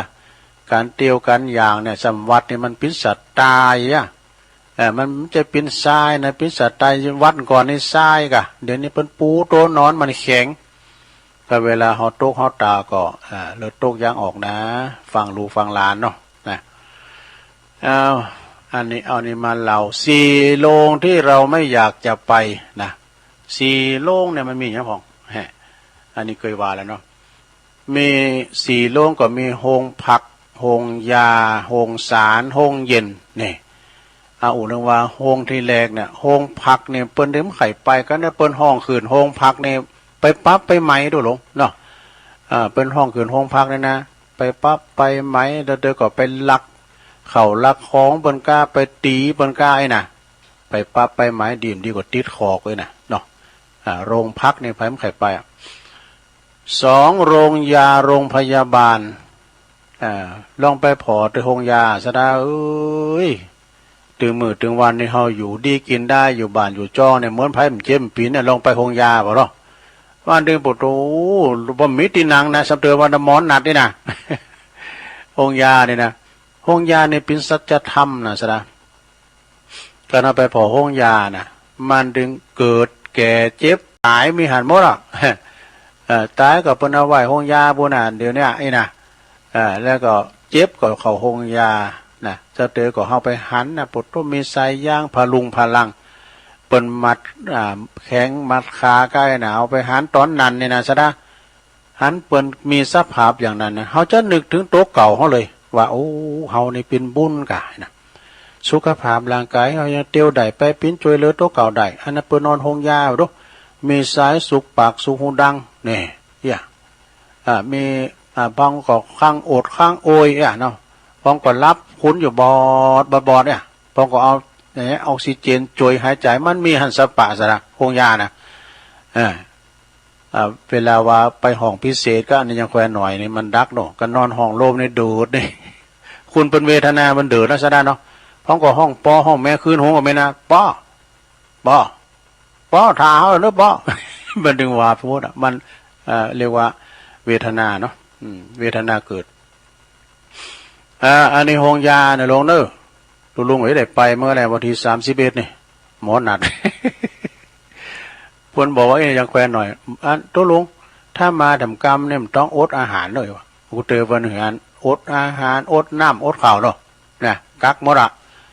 แต่วันที่31นั้นไปมันได้เนี่ยไปก็ไปเปิ่นเอายาจะเอาซิกเอายากันเนี่ยโอ้ยไปห้องยาเนี่ยมันยังเขาต้องแปลงใจเย็นๆนะลุงนะต้องไปตามคิวต่อไปห้องศาลนี่ก็คือมันจะว่าศาลลักเมืองอย่างนี้ศาลที่เขาไปขึ้นโรงขึ้นศาลนี่กันลุงศาลนี่ไผไม่เคยขึ้นนะถึงแม้ถ้าขึ้นลิฟต์ส่วนเหลื่อมมาก็ตามเลยขึ้นไปในบรรยากขึ้นโรงขึ้นศาลเนี่ยพอโทษเปิ้นว่าขึ้นไปสู่คดีความกันลูกไปฟ้องไปร้องกันลูกเนี่ยโรงศาลเนี่ยนะมันมีสปะบางทีนี้ลูกฟ้องพ่อแม่ก็มีนะพ่อแม่ฟ้องลูกก็มีนะแล้วเดี๋ยวก็พี่น้องต้องเดียวกันไปฟ้องไปร้องกันเอาทนายมาสู่กันเรื่องสมบัติมรดกโตทอดมาลุงโตไอ้น่ะเนาะ มันจึงมีนะสระเนาะอันนี้คือโรงศาลตัดสินศาลตัดสินไอ้น่ะแล้วก็สุดท้ายโรงเย็นนี่ห้องเย็นเนี่ยสระญาติโยมเนาะวันนั้นหันตุปีทูลเปิ้นได้ห้องเย็นใหม่เนาะเปิ้นมาตานโรงเย็นเนี่ยมันสำคัญสระแต่ก่อนเนี่ยสระอยู่ดีไม่สุขเนอะพูนเฮาก่อนเนี่ยเปิ้นตายกันเนี่ยเปิ้นเอาน้ำแข็งก้ามสังกายน้ำเด่นนี่เปิ้นมีโรงเย็นเปิ้นมีโรงเย็นก็ใส่เฉพาะที่คุณที่บ่มีลมหายใจแล้วนี่ลมหายใจจากไปก็อยู่กับห้องเย็นเนี่ยเป็นตีเก็บศพสระญาติโยมทั้งหลายมันดึงได้เข้ามากันหมดและอันนั้นแหละเป็นห้องเป็นเฮิรนเฮาสุดท้ายห้องเย็นนี่นะคุณเอาเนี่ยย่ำตายแต่เนี่ยมันก็จะอุปทานเนาะอุปทานว่าอันนี้ก็ของกูอันนั้นก็ของกูเลิกสนเลยนะ มีสัพปะสะเปดนะลดค่าบ้านจองหอเฮือนลูกเมภรรยาเวลาว่าหมดลมหายใจนะเปิ้นก็เอาไปหานะลงเย็นลงตีเมน เป็นบ้านพักหลังสุดท้ายไปการหารมุดสระอยากดีมีจนสูงดำต่ำขาวคุณรวยคุณบ่รวยเสียงบุญไปแล้วมดลมหายใจไปหารมดนอนโหเป้งเดียวกันมดนะตีอยู่ตีนอนก่อนนี่บ่โทษนอนบ้านนอนจองจะฮื้อผมเตือนะมีเงินมีคำก็ส่งตึกโรงพยาบาลมีลูกมีหลานก็ส่งตึกสุสานปัจจาบางคนก็ยิงใหญ่จะใหญ่ปานได้ก็ตามก็เล็กกว่าโรงเนี่ยเพลงเจเจเป็นว่า ใหญ่แค่ไหนก็เล็กกว่าโรงอันชีวิตคนเราก็เท่านี้พอเป็นผีก็ลงอย่าสงสัยถึงใหญ่โตคับฟ้าสักเพียงใดก็ไม่ใหญ่ไปกว่าโรงเมื่อลงนอน จับพอดีลูกฝั่งศอกยาววานะขืบเนี่ยสถานเนอคือเป็นอสุภะเนอคือถึงมรณสติมันถึงจะมีเหมือนกันโมดสถาอย่างสาธุเจ้าเป็นก็ยังมรณภาพเนาะครูบาเอาละศรัทธาญาติโยม จบลงไปคติธรรมเล็กๆน้อยๆนะเกี่ยวกับตั้งแต่ชาดกกรรมตามสนองจนมาถึงสิ่งที่หอมไข่ไปมี4 โรง4 โรงยังโรงพักโรงพยาบาลโรงศาลโรงเย็นเนี่ยใครไม่เคยไปแต่มันจำเป็นต้องไปเจ็บป่วยมันเคยต้องไปโรงพยาบาลเนี่ยสดาเนาะก็จบลงไป ตอนนี้ไปจะเอาอานิสงส์การแผ่เมตตาเนื้อสถาเนาะการแผ่เมตตาเนี่ยไปดึงออกในธรรมดูในธรรมนี่ปานสูตรก็มีดู11 ข้อก็ได้แผ่เมตตาเนี่ยนะอานิสงส์ของการแผ่เมตตาองค์สมเด็จพระผู้มีพระภาคเจ้าเพิ่นได้ตรัสไว้ในไว้ว่าเรื่องเมตตานะเมตตานิสงส์สูตรนะว่าผู้ใดตีใดเจริญเมตตาอยู่เป็นนิจนี่นะยอมได้รับอานิสงส์11 ประการนี่อย่างในธรรมเพิ่นว่าเนาะหนังสืออันนี้ก็หนังสือของหลวงของปอคูซีโนนเกี่ยวสุกเนาะมี11 ประการมีอย่างล้ำเลอ1รับเขาก็รับเป็นสุขเด้อนะรับก็เป็นสุขรับดีฝันดี2ตื่นก็เป็นสุขนี่ตื่นขึ้นมาก็เป็นสุข3ข้อที่3นี่บ่ฝันหันไล่บ่ฝันหันคือบ่ฝันไล่และก็ลามกนี่บ่ฝันหันไล่ให้ตื่นตกใจ4นะมีผิวพรรณวรรณะสีหน้าผ่องใสเด้อผิวพรรณวรรณะผ่องใสนะเอารับอิ่มรับติ๋มนี่ก็5เป็นตีหักไข่ของเหล่าเทวดาและมนุษย์ทั้งหลายเด้อนะแผ่เมตตาเนี่ยนะ6เป็นตีหักของมนุษย์ก็คือไม่ใช่มนุษย์นะเป็นพูดผีปีศาจด้วยกันเนาะมนุษย์นี่นะ7เทวดายอมรักษาคุ้มครองเด้อเฮามีเมตตาแผ่เมตตากับสัมภสัตก็ดีนะแล้วก็ข้อที่7บ่มีภัยร้ายรบกวน บ่มีภัยร้ายมารบกวนแต่อย่างใดข้อที่เก่าเนาะเพราะว่าเมื่อไก่จะตายมีสติมั่นคงบ่หลุ่มหลงนี่บ่หลงตายนะก็คือมีสติมั่นคงบ่เวทนานะ10นะจิตสงบเป็นสมาธิได้ง่ายนะแล้วก็11สุดท้ายเป็นเหตุนะเป็นเหตุเป็นปัจจัยส่งให้บรรลุคุณธรรมชั้นสูงต่อไปนี่อันนี้การแผ่เมตตาเด้อหลวงเด้อการแผ่เมตตามีอานิสงส์เป็นอย่างอี้นะในธรรมนิพพานสูตรพวกก็ว่าดู บ่ฝันหันไล่หือตื่นตกใจนะเป็นว่าต่างแต่เนี่ยก็รับก็เป็นสุขตื่นก็เป็นสุขนะบ่ฝันหันไล่หือตื่นตกใจแม่นไปตีแห่งหนตำบุญใดก็มีผู้โหมหักไข่พุ่งผีปีศาจน้อยใหญ่ปี้ยาแป่งนี่ตีบ่ดาเต็มแฝงวงแวดเฝ้าไฟยาปิดและหอกดาบนั่นเล่าบ่ขาหือตายเพิ่นว่านะ ในธรรม เอา ตอนนี้ไปจะเอาบัวสี่เหล่ามาเหล่าสู่จูกันฟังความจริงก็หูกันละนะเอามาขาเวลาเนี่ยหน่อยเนาะหลังจากที่พระสัมมาสัมพุทธเจ้าทรงตรัสรู้ใหม่ๆนะเปิ้นก็ทรงดำริถึงปวงเหล่าพุทธศาสนิกชนที่จะหลับเอาพระสัทธรรมคำสอนของพระพุทธองค์ไปประพฤติปฏิบัตินั้นในพระราชดำริครั้งแรกในพระดำริครั้งแรกนั้นก็ทรงหู้ซึกทอดแท้พระทัยเหมือนกันเด้อ เอาหัวใจของคุณเฮานี่มันมีระดับจิตบ่เท่ากันนี่กะ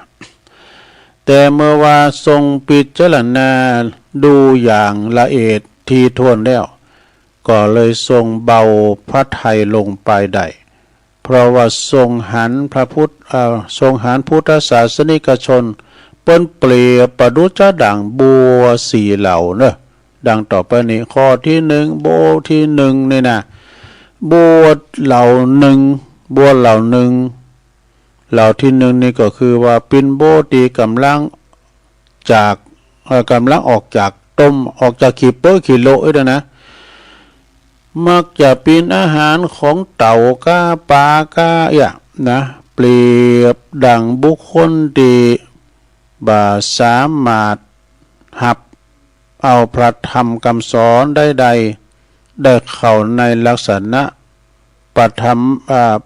ทะปรมะนะคือสอนต่อใดมันก็บ่ฮู้มืดบอดตลอดจัดนี่ข้อที่หนึ่งน้ำไข่ดีนะลองเด้อข้อที่สองเราเป็นเชื่อใดเป็นว่าบัวเหล่าที่สองบัวเตียนกำลังอยู่ในน้ำนะกำลังอยู่กลางน้ำ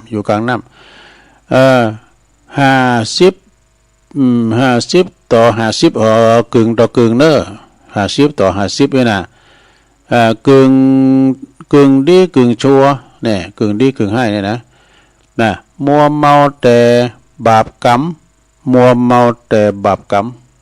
เพราะหยังพอความดีที่บ่ปรากฏนะมาบดบังโดยกิเลสเปรียบดอกบัวที่จะเบ่งบานหรือว่าเหี่ยวเฉาตายเท่านั้นเท่ากันตายเท่ากันนี่พอยังบดีบัวที่สามหรอพี่จะได้บัวดอกที่สามนี่ก็คือบัวเหล่าที่สามคือบัวที่กำลังอยู่ปริมน้ำก็คือรับแลมอกน้ำนะมอกลุบแล้วก็น้ำมอกป่อมเบ็ดนะกันเนาะแต่ป้นป้นน้ำนะเปรียบดังบุคคลที่มีกิเลสเศร้าหมองบางเบาละนะเบาบางละมีแนวโน้มแนวทางที่จะหับพระธรรมคำสอนได้แล้วเมื่อว่าได้รับการอบรมนิสัยบ่มนิสัยดีก็เปรียบดอกบัวที่จะเบ่งบานในวันพรุ่งนี้หรือมะรืนนี้ต่อไปนี่อันนี้เดี๋ยวดีแล้วเนอะเริ่มดีแล้วข้อที่สี่แล้วบัวเหล่าที่สี่อันนี้ดีเนอะบัวนี่ปุ้นจากน้ำไปแล้วนะวันนี้ถ้าได้รับแสงแดดแสงพระอาทิตย์ก็จะเบ่งบานทันทีนี่เปรียบประดุจดังบุคคลที่มีสติปัญญาว่องไวเฉียบแหลมถ้าได้รับการอบรมสั่งสอนดีๆก็จะสามารถที่รับเอาความรู้ธรรมะไว้ได้ทันทีทันใดนั่นเองจบสดาเนี่ยบัวสี่เหล่านะสดามาดีเอาที่ข้อที่สามที่สี่พี่ที่สามก็จะดีมาเนาะก็เป็นหนังสือของปครูศรีนวลแก้วสุขนาสาระคำสอนฉบับสมบูรณ์นะเรียบเรียงโดยปครูศรีนวลแก้วสุขนะจบลงไปศรัทธาญาติโยม เอาแล้วเนาะตอนนี้ไปตุลุงก็จะได้ประกาศข่าวสารงานบุญสักเล็กสักน้อยกันเด้อมีบ่หลายแล้วข่าวสารงานบุญข่าวสารงานบุญนี่ก็คือวันนี้เนอเตียนวัดตะโปธารามนะก็คือเปิ่นจะมีการตอดกฐินเนี่ยวันที่24น้องสดาเนาะวันนี้เป็นวันศุกร์อยู่วันนี้ก็คือกฐินสามัคคีคณะศิษย์บูชาพระบูชาธรรม81ปีของหลวงพ่อธรรมชัยโยวัดพระธรรมกายอันนี้เพิ่นทาน 30,000 วัดทั่วไทยเด้อสถานเด้อที่วัดพระธาตุดอยน้อยก็ได้รับความอนุเคราะห์จากเปิ้นมาสายหนึ่งนี่นะฉะนั้นก็ขออนุโมทนาวันนี้พ่อจะไปตอดปุ้นที่วัดศรีมหาโพธิ์พระธาตุศรีมหาโพธิ์ตะโปธารามนะพระธาตุม่อนปิ่นอำเภอฝางตุปิเลินนะเนาะตุปิเลินน่ะแต่ว่าในตุปิหนุ่มตุปิโยเขาแล้วก็หลายตุนกันเนาะตุปีอันเปิ้นก็ไปตีโตโลดไปเลยหลังจากที่ไปวัดอันยินตะขินนะเปิ้นก็โลดไปที่วัดมอนปิ่นบ่เลยที่ตุปิเลินนอนคืนกับเปิ้นจะต้านวันเนี้ยนะต้านวันนี้แล้วก็แรงเพิ่นก็ได้ปีกมาพุกก็ขึ้นจับวัดโตเก่าเนาะเนี่ยวัดฝายหินของผู้ว่าชาวหาเนาะดังนั้นวันนี้นะที่วัดตุปิเลินเนี่ยวัดตะโปวัดพระธาตุศรีมหาโพธิ์ตะโปธารามนี่นะเปิ้นจะมีตอดกฐินวันนี้เด้อพี่น้องเมืองฝางไก่เค็งก็ไปเด้ออาจารย์มหาสมชาติก็ไปพุ่นแล้วก็แล้วงานต่อไปศรัทธาญาติโยมทั้งหลายอันนี้ก็เป็นงานของวันที่24เหมือนกันเด้อ24นี่ที่ไหนท่านเนี่ย24นี่ก็เปิ้น25ก่อนเนาะ25นี่เปิ้นจะมีกฐินฝายหินเนาะวัดฝายหินก็วันที่25เนี่ยวันพุธเนี่ยกับวันเสาร์นะในเมตตาธรรมอาจารย์พระครูสมุวิสุวัฒน์วรกิจโจติต่างแห่งสถานีวิทยุเฮาเนี่ยเด้อศรัทธาก็ไปกินไปทานกันเนาะท่านสมัครทำตุนว่านะท่านสมัครก็ไปอันนี้ของถ่ายทำจบผ่านก็มาวัดฝายหินวะจากฝายหินแล้ววันที่26ก็จะมาที่วัดพรหมมงคลท่าล้อไอ้โดเดือนปีวันใหม่ ทีมงานของงานตุปีหนุ่มเขานะเปิดมาถ่ายทอดเสียงแล้วต่อไปวันที่25เหมือนกันเนอที่วัดป่าไผ่บ่อทองเนอก็งานบุญกฐินสามัคคีเนอวัดป่าไผ่บ่อทองก่อนในเมตตาธรรมท่านหลวงพ่อพระครูพุทธิธรรมรักษ์แล้วก็ท่านอาจารย์สมเพชปัญญาโนเนอพร้อมเด็กคณะศรัทธาเนอไปกินไปทานกันหลายๆนะฮะที่วัดป่าไผ่บ่อทองดอยสะเก็ดปุ่นนะวันที่25เนอวันเสาร์พุกนี่นะจากหันมาก็วันที่31กฐินวัดบรรพตสถิตที่ลำปางพุ่นเด้อลำปางเปิดจะมี31นะในเมตตาธรรมพระมหานพดลสุวรรณเมธีท่านพระมหาสมชาติชาตปัญโยเนอไปกินไปทานกันจากหันก็เป็นวันที่1ก็ที่วัดพระธาตุดอยหล่อ1พฤศจิกายนนะกฐินสามัคคีเหมือนกันเนอเพิ่นจะตอดวันที่1เวลาบ่ายเนอที่วัดพระธาตุดอยหล่อนะในเมตตาบารมีธรรมหลวงพ่อพระครูพิสิทธิ์พิพิธการเปิ้นบ่ละลืมบ้านเกิดแล้วก็หลายวัดด้วยนะเพิ่นก็ได้ตอดกฐินวันที่1ที่วัดพระธาตุดอยหล่อนะพระอธิการจิตอนาลโยเจ้าอาวาสเนาะวันที่1แถมก็ที่วัดหนองเหงเด้องานบุญกฐินสามัคคีอันนี้ศรัทธาญาติโยมจะไปกันหลายกันแฟนคลับเพิ่นหลายก็ที่วัดหนองเหงนี่ในเมตตาธรรมอาจารย์พระครูวรธรรมมานาถเจ้าคณะตำบลสันติสุขเจ้าวัดหนองเหงนะวันที่1ปากันไปหลายๆพระจะไปเปิดห้องทานก็ไปนะไปเปิดห้องทานก็ได้27นี่เปิ้นก็จะตอดกันติปุ่นวัดของหลวงปู่ครูบาดอยบุญนะวัดพระธาตุม่อนจอมพอนี่27แล้วก็29เปิ้นต่างทำหลวงเตธรรมทศชาติด้วยเนาะพระเจ้าสิบจาตัวตีวัดพระธาตุม่อนจอมพอเนาะพระครูปฏิภาณธรรมทินนะที่ปุ้นเวงป่าเป่า ต่อจากหันวันที่2เนอะพฤศจิกา2พฤศจิกาก็ที่ทอดกฐินสามัคคีที่วัดศรีประดิษฐ์ป่าคาดอยสะเก็ดเนอะวัดศรีประดิษฐ์ป่าคาดอยสะเก็ดกับวันที่2กฐินสามัคคีสร้างวิหารเนอะนี่เพิ่นสร้างวิหารแล้ววันที่2เหมือนกันเนอะ2พฤศจิกาก็คือวัดใหม่มีโชคหอมบุญเนี่ยวัดของหลวงพ่อมานิดเนอะนี่นะถาวโรทรงเจ้านี้จะมีการต้านสังต้านตุนเงินเนอะพระสงฆ์โหวัดอยู่19รูปด้วยกันตอนบ่ายมีทั้ง5รูปก็คือตอดกฐินมีวันค่ำเนอะวัดใหม่มีโชค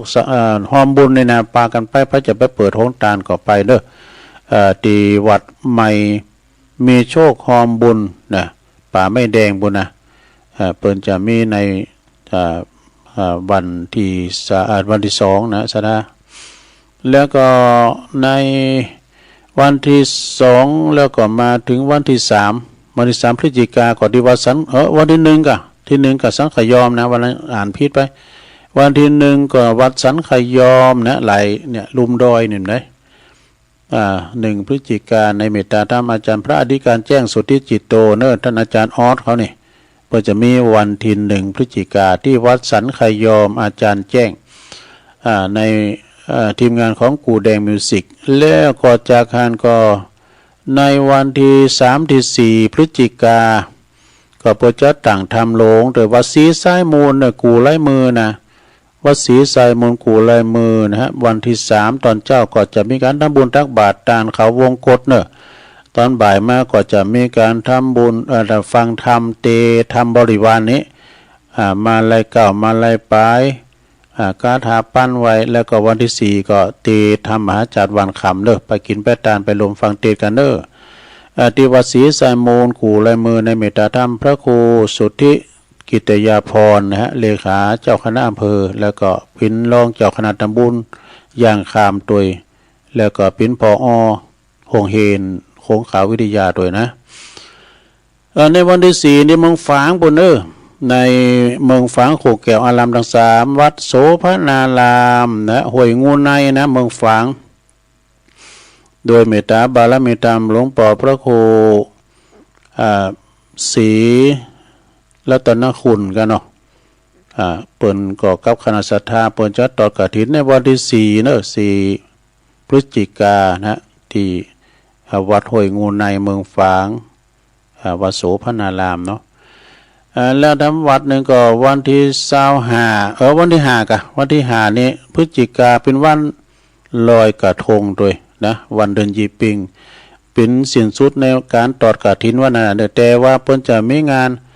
ยกยอดชัดพัฒนาเจดีย์ที่วัดใหม่หนองหอยเนอะวัดใหม่หนองหอยตำบลสันติสุขอำเภอดอยหล่อนี่แหละในเมตตาธรรมหลวงพ่อท่านพระอาจารย์สังวรพระครูสังวรยติกิจเนอะพร้อมด้วยคณะศรัทธาในวันที่5เนอะโอ้เจดีย์เปิ้นก็ใหญ่แล้วก็วิหารเปิ้นก็หลังใหญ่นะพอจะไปเปิดห้องทานข้ามสังฆะก็ไปกันเนอะไปกินไปทานกันแล้วก็แถมวัดหนึ่งก็วันที่2พฤศจิกายนเหมือนกันเนอะเปิ้นจะมีงานตอดกฐินที่วัดป่าปีล้างนะฮะพระเจ้าอมลิ้นนะตำบลศพแม่ขาอำเภอหางดงจังหวัดเชียงใหม่เวลา 14 นาฬิกาคือบ่าย2 โมงเนาะเปิดสมทบทุนในการปฏิสังขรณ์วัดวาอารามตีสุมลุสุโสมไปประธานตอดกฐินก็คือคุณสมบัติมณีรัตน์ประธานพร้อมด้วยคณะศรัทธาแล้วก็สกายร่วมใจ60ทั้งหลายก็จะไปกันหลายเนอะนะสถานีตังชมรมวิทยุวอแดงว2ว8นะอันนี้ก็ท่านประธานขุนแผนสกาย1นั้นฝากประกาศมาวันที่2เนอะไปปักกันที่วัดพระเจ้าอมลิ้นอันนี้วันที่2เหมือนกันเนอะทอดกฐินสามัคคีที่วัดห้วยอ้อตำบลน้ำดิบอำเภอป่าซางเปิดสมทบทุนในการบูรณะวิหารนะโดยท่านดร.ประพันธ์แก้วเขหรือว่าลุงใจนะจะนำทีมมิตรรักแฟนเพลงการันตีจะไปตอดในวันที่2พฤศจิกายนในเวลา9 โมงเป็นต้นไป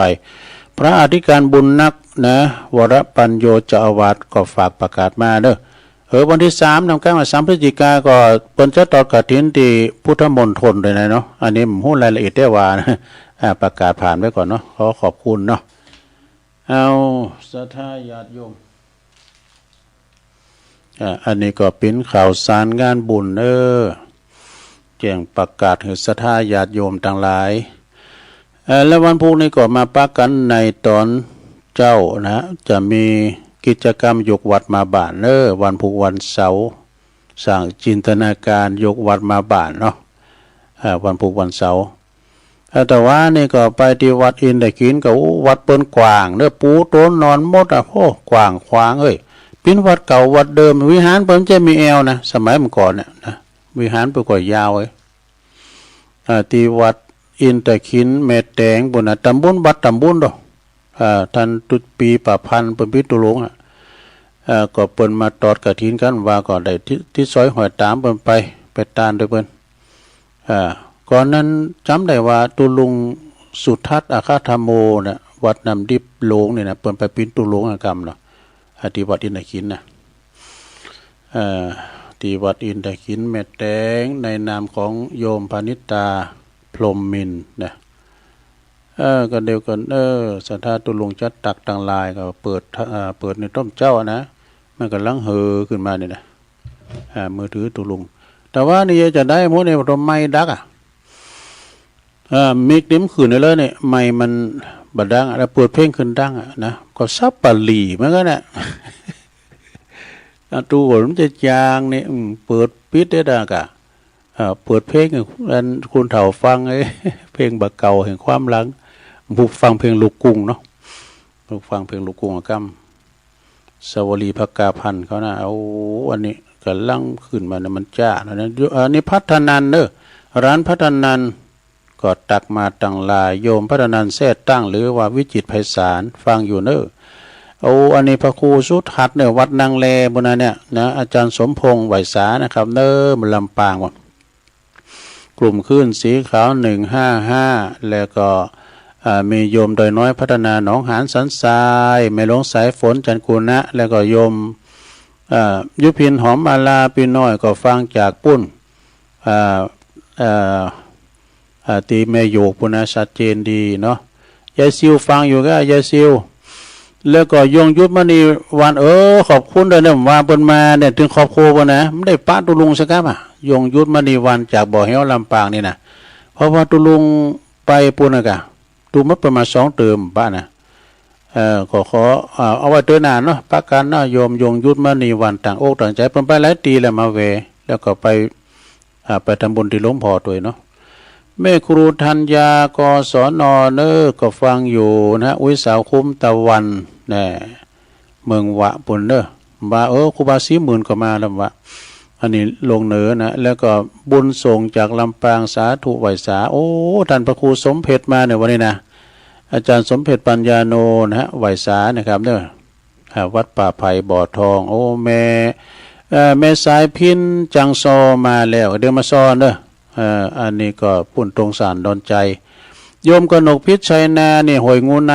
อันนี้ล้านนาพันธ์ก็ฟังอยู่แล้วก็บรรจงกันทวงพี่ไอ้ไตโหจากนำดิบฟังอยู่นะชมรมสกายแล้วก็แม่อาลีจากตุ่นเปาก็ฟังอยู่แม่สิริบุญเลิศจากกรุงเทพฟังอยู่จบสถานการณ์ตักต่างหลายหลวงพ่อกฤษเข้ามาเลยเข้ามาเจ้าแล้วไอ้จะโทรเข้ามาตอนนี้แบ่งปันเนาะแบ่งปันเวลาบรรยากาศ0899556506นี่ก็ลองโทรกันมาเช็คคืนเช็คซ้ายนะหรือว่าแจ้งผลการหับฟังเนาะศรัทธาใหญ่ฟังกันเจริญปอนเจ้าขอกาไฟสาครูบาสั่งซะมาละอยู่ท่าเอาก่อนได้ฟังธรรมะท่านพระมาสอนฟังตุลุงยองความโหหมากกว้างกันไผ่ได้ฟังคนนั่นเป็นยามไม่ใจเจยบานจืนเงาบักกองล้างสายโทรหาเศร้าพระอาจารย์เจ้าตนดังกูกูเจ้าฟังเป็นประจำมันได้บ่ได้ฟังมันก็ง่อมเลยเจ้าขอบคุณตุลุงยองนะ ขอบคุณแม่สายพินตัวเด้อ เจ้าขอบคุณเจ้าฟังอยู่แต่อันมาได้ท้อว่าได้แล้วบางวันกับได้ฟังแล้ววันกับรับลืมตื่นเจ้า ผมเป็นหยัง เจ้าสาธุเจ้าขอบคุณเจ้า แม่สายพินกัลยาเด้อตรงสารพนเด้อเนี่ยจังโซ เจริญปอน กราบไหว้สัตว์เจ้าตะลุง นี่แม่ของเนาะ เจ้า ฟังอยู่เจ้า ชัด ชัด เจ เจ น น ดี เด้อ ยินดีเนอะ เจ้าไหว้สัตว์เจ้า สายต่อไป เจริญปอนจากดังได้ ไหว้แสกเจ้าไม่ดี ป่าเดชเนาะ เจ้า ชัดเจนดีเนาะยินดีเนอะสาธุ0899555656เจริญปอนเจริญปอน ภาษาลูเล่นบุพกับเจ้า มึงฟังเนาะชัดเจนดีเนาะ ชัดเจนดีอันวันเจ้าก็มีโดที่เจ้าเข้า โอ้ ตุลาเนี่ย ดีก็ดีมันต้องมีกูวัดอ่ะเนาะ กะทีบอกว่าธรรมกายนะ ยินดีคอยกติเรานอนเดินตรงเนาะ คนไปโทรประเทศนะทั่วไทย30,000 วัดยินดีแม่บุพัฒน์เด้อก ำลังใจจะลง ฟัง เด้ มา อ แล้ว089อันนี้ตั้งได้เจริญปอน ไว้แต่ครับ โอ้ปทนัด ครับผ ป ม ทนัดเนาะ ชัดเจนดีวันนี้ครับ ชัดเจนดีเนาะ ครับผมเป็นกำลังใจให้เจ้าลุงเลยครับ ยินดีเนอะ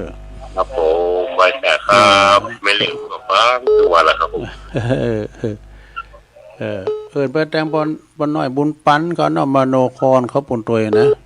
แม่อุ้ยดาเขื่อนแก้วแม่แก้วก้อนแป้นก็มันฟังอยู่ก็เจริญปอน เจ้าทำบุญกฐินเป็นนาจินเจ้าบ่ได้เป็นเก้าเป็นเจ้าประธานมีเจตนาถ้าเต็มใจทานบอกเป็นประธานจึงได้บุญเจ้าคำว่าอาจีเป็นคำบาลีนะเจ้าแปลว่าทำสม่ำเสมอทำบ่อยๆทำตลอดทำประจำนะเจ้าไหว้สาเจ้า เจริญปอนติดแล้วโหลเจริญปอนฟังได้ ไหว้สาเจ้าเจ้าลุงเรือกับย่องในโอกันได้ยังเนาะ เสมอเนาะ เจ้าฟังอยู่เจ้า ยินดีเนอะชัดเจนดีเนาะ เจ้าสาธุเจ้า ตู สาธุนะเจ้า อำเภอสะเมืองสายต่อไปเจริญปอน ยกมือไหว้สาด้วยความเคารพอย่างสูง หลวงพ่อมานิด ใช่วันพูกนี่จะเตะทำมาเนาะจะทำเมืองได้ยินตะลุงว่าตะกี้น่ะแล้วมีข้อคิดสะดุดกันว่าเขาจะไปพงยาเนี่ยมันปลงได้หมดเนาะ มันปรุงได้หมดอ่ะ คนได้หมดอ่ะเดี๋ยวนี้ถ้าในทำเตวตูดทั้ง5นี่เจ้าชายสิทธัตถะเสด็จออกสวนอุทยานเนาะป้าสะคนเท่าคนเจ็บคนตายอ่ะถามนายสารถีว่าอันนี้จะได้ว่าเท่าก็มันเกิดเมินนี่เนาะ อันนี้จะได้ว่าเจ็บก็มันเป็นปัญญาระดับอันนี้จะได้ว่าตายนะถ้าขอคิดอันนี้ผมได้มาปุ๊บประดุจอันประดับขึ้นในสมอง ผมขอนิมนต์ลุงด้วยความเคารพอย่างสูงเตธรรมเตวตูทั้ง5มันจะได้โผล่อลุงเนาะ ได้สอหาเนอะ สหาวันยากเทวตูทั้ง5เนี่ยนะ ถ้าอยากเข้าท่าเขาล็อกเขาฟังเรื่องก็คิดตัวเนาะเอาตัวนี้มาปรุง วันนี้ก็ได้ไปปรุงมาว่าไอ้หน้าไอ้เขี้ยวในบัดคอลุงในสวัสดิ์ของที่31หมอนัดกวดเลือดทำลาน ทันตะ วันที่นั่งก็ดาครัวจะตอดกฐินเป็นห้องกฐินกัลยาณมิตรของพลตำรวจเอกประจวบวงศ์สุขรองผู้บัญชาการตำรวจแห่งชาติน้อมเจิญเจริญพรศรัทธาญาติโยมทุกสารทิศถ้ารับทับไกลตึงไกลตึงไก่มาอนุโมทนาบุญตานกฐินด้วยกันที่วัดไม่มีโจกของบุญแปลงวิหารหลังน้อยๆสักหลังก่อนนอกราบไหว้สาด้วยความเคารพเตวตูตั้ง5วันพูกนิมนต์เทศเลยครับ ได้สอหากันเด้อขอบคุณหลายๆเด้อหลวงพ่อเด้อหลวงพ่อเนี่ยเปิดกับปิดนักเทศเด้อเทศธรรมจัดโมนเด้อโธ่หลวงพ่อมานิถาวาโลถ้าได้ตึกหลวงพ่อมานิดเดี๋ยวก็ไปมันแดนกับผู้กระโทรมาใหม่เด้อเวลาจะจบเดี๋ยวจะล่ำตัวลุงแดงนะ58แล้วเนี่ยเนาะ เอานำรายการจากลาสทาไปก่อนปลูกปักกันใหม่โชคดีมีใจเหมือนกันจุคนจุตันจัตตาโลธรรมาวัฏันติอายุวันโนสุขังปลัง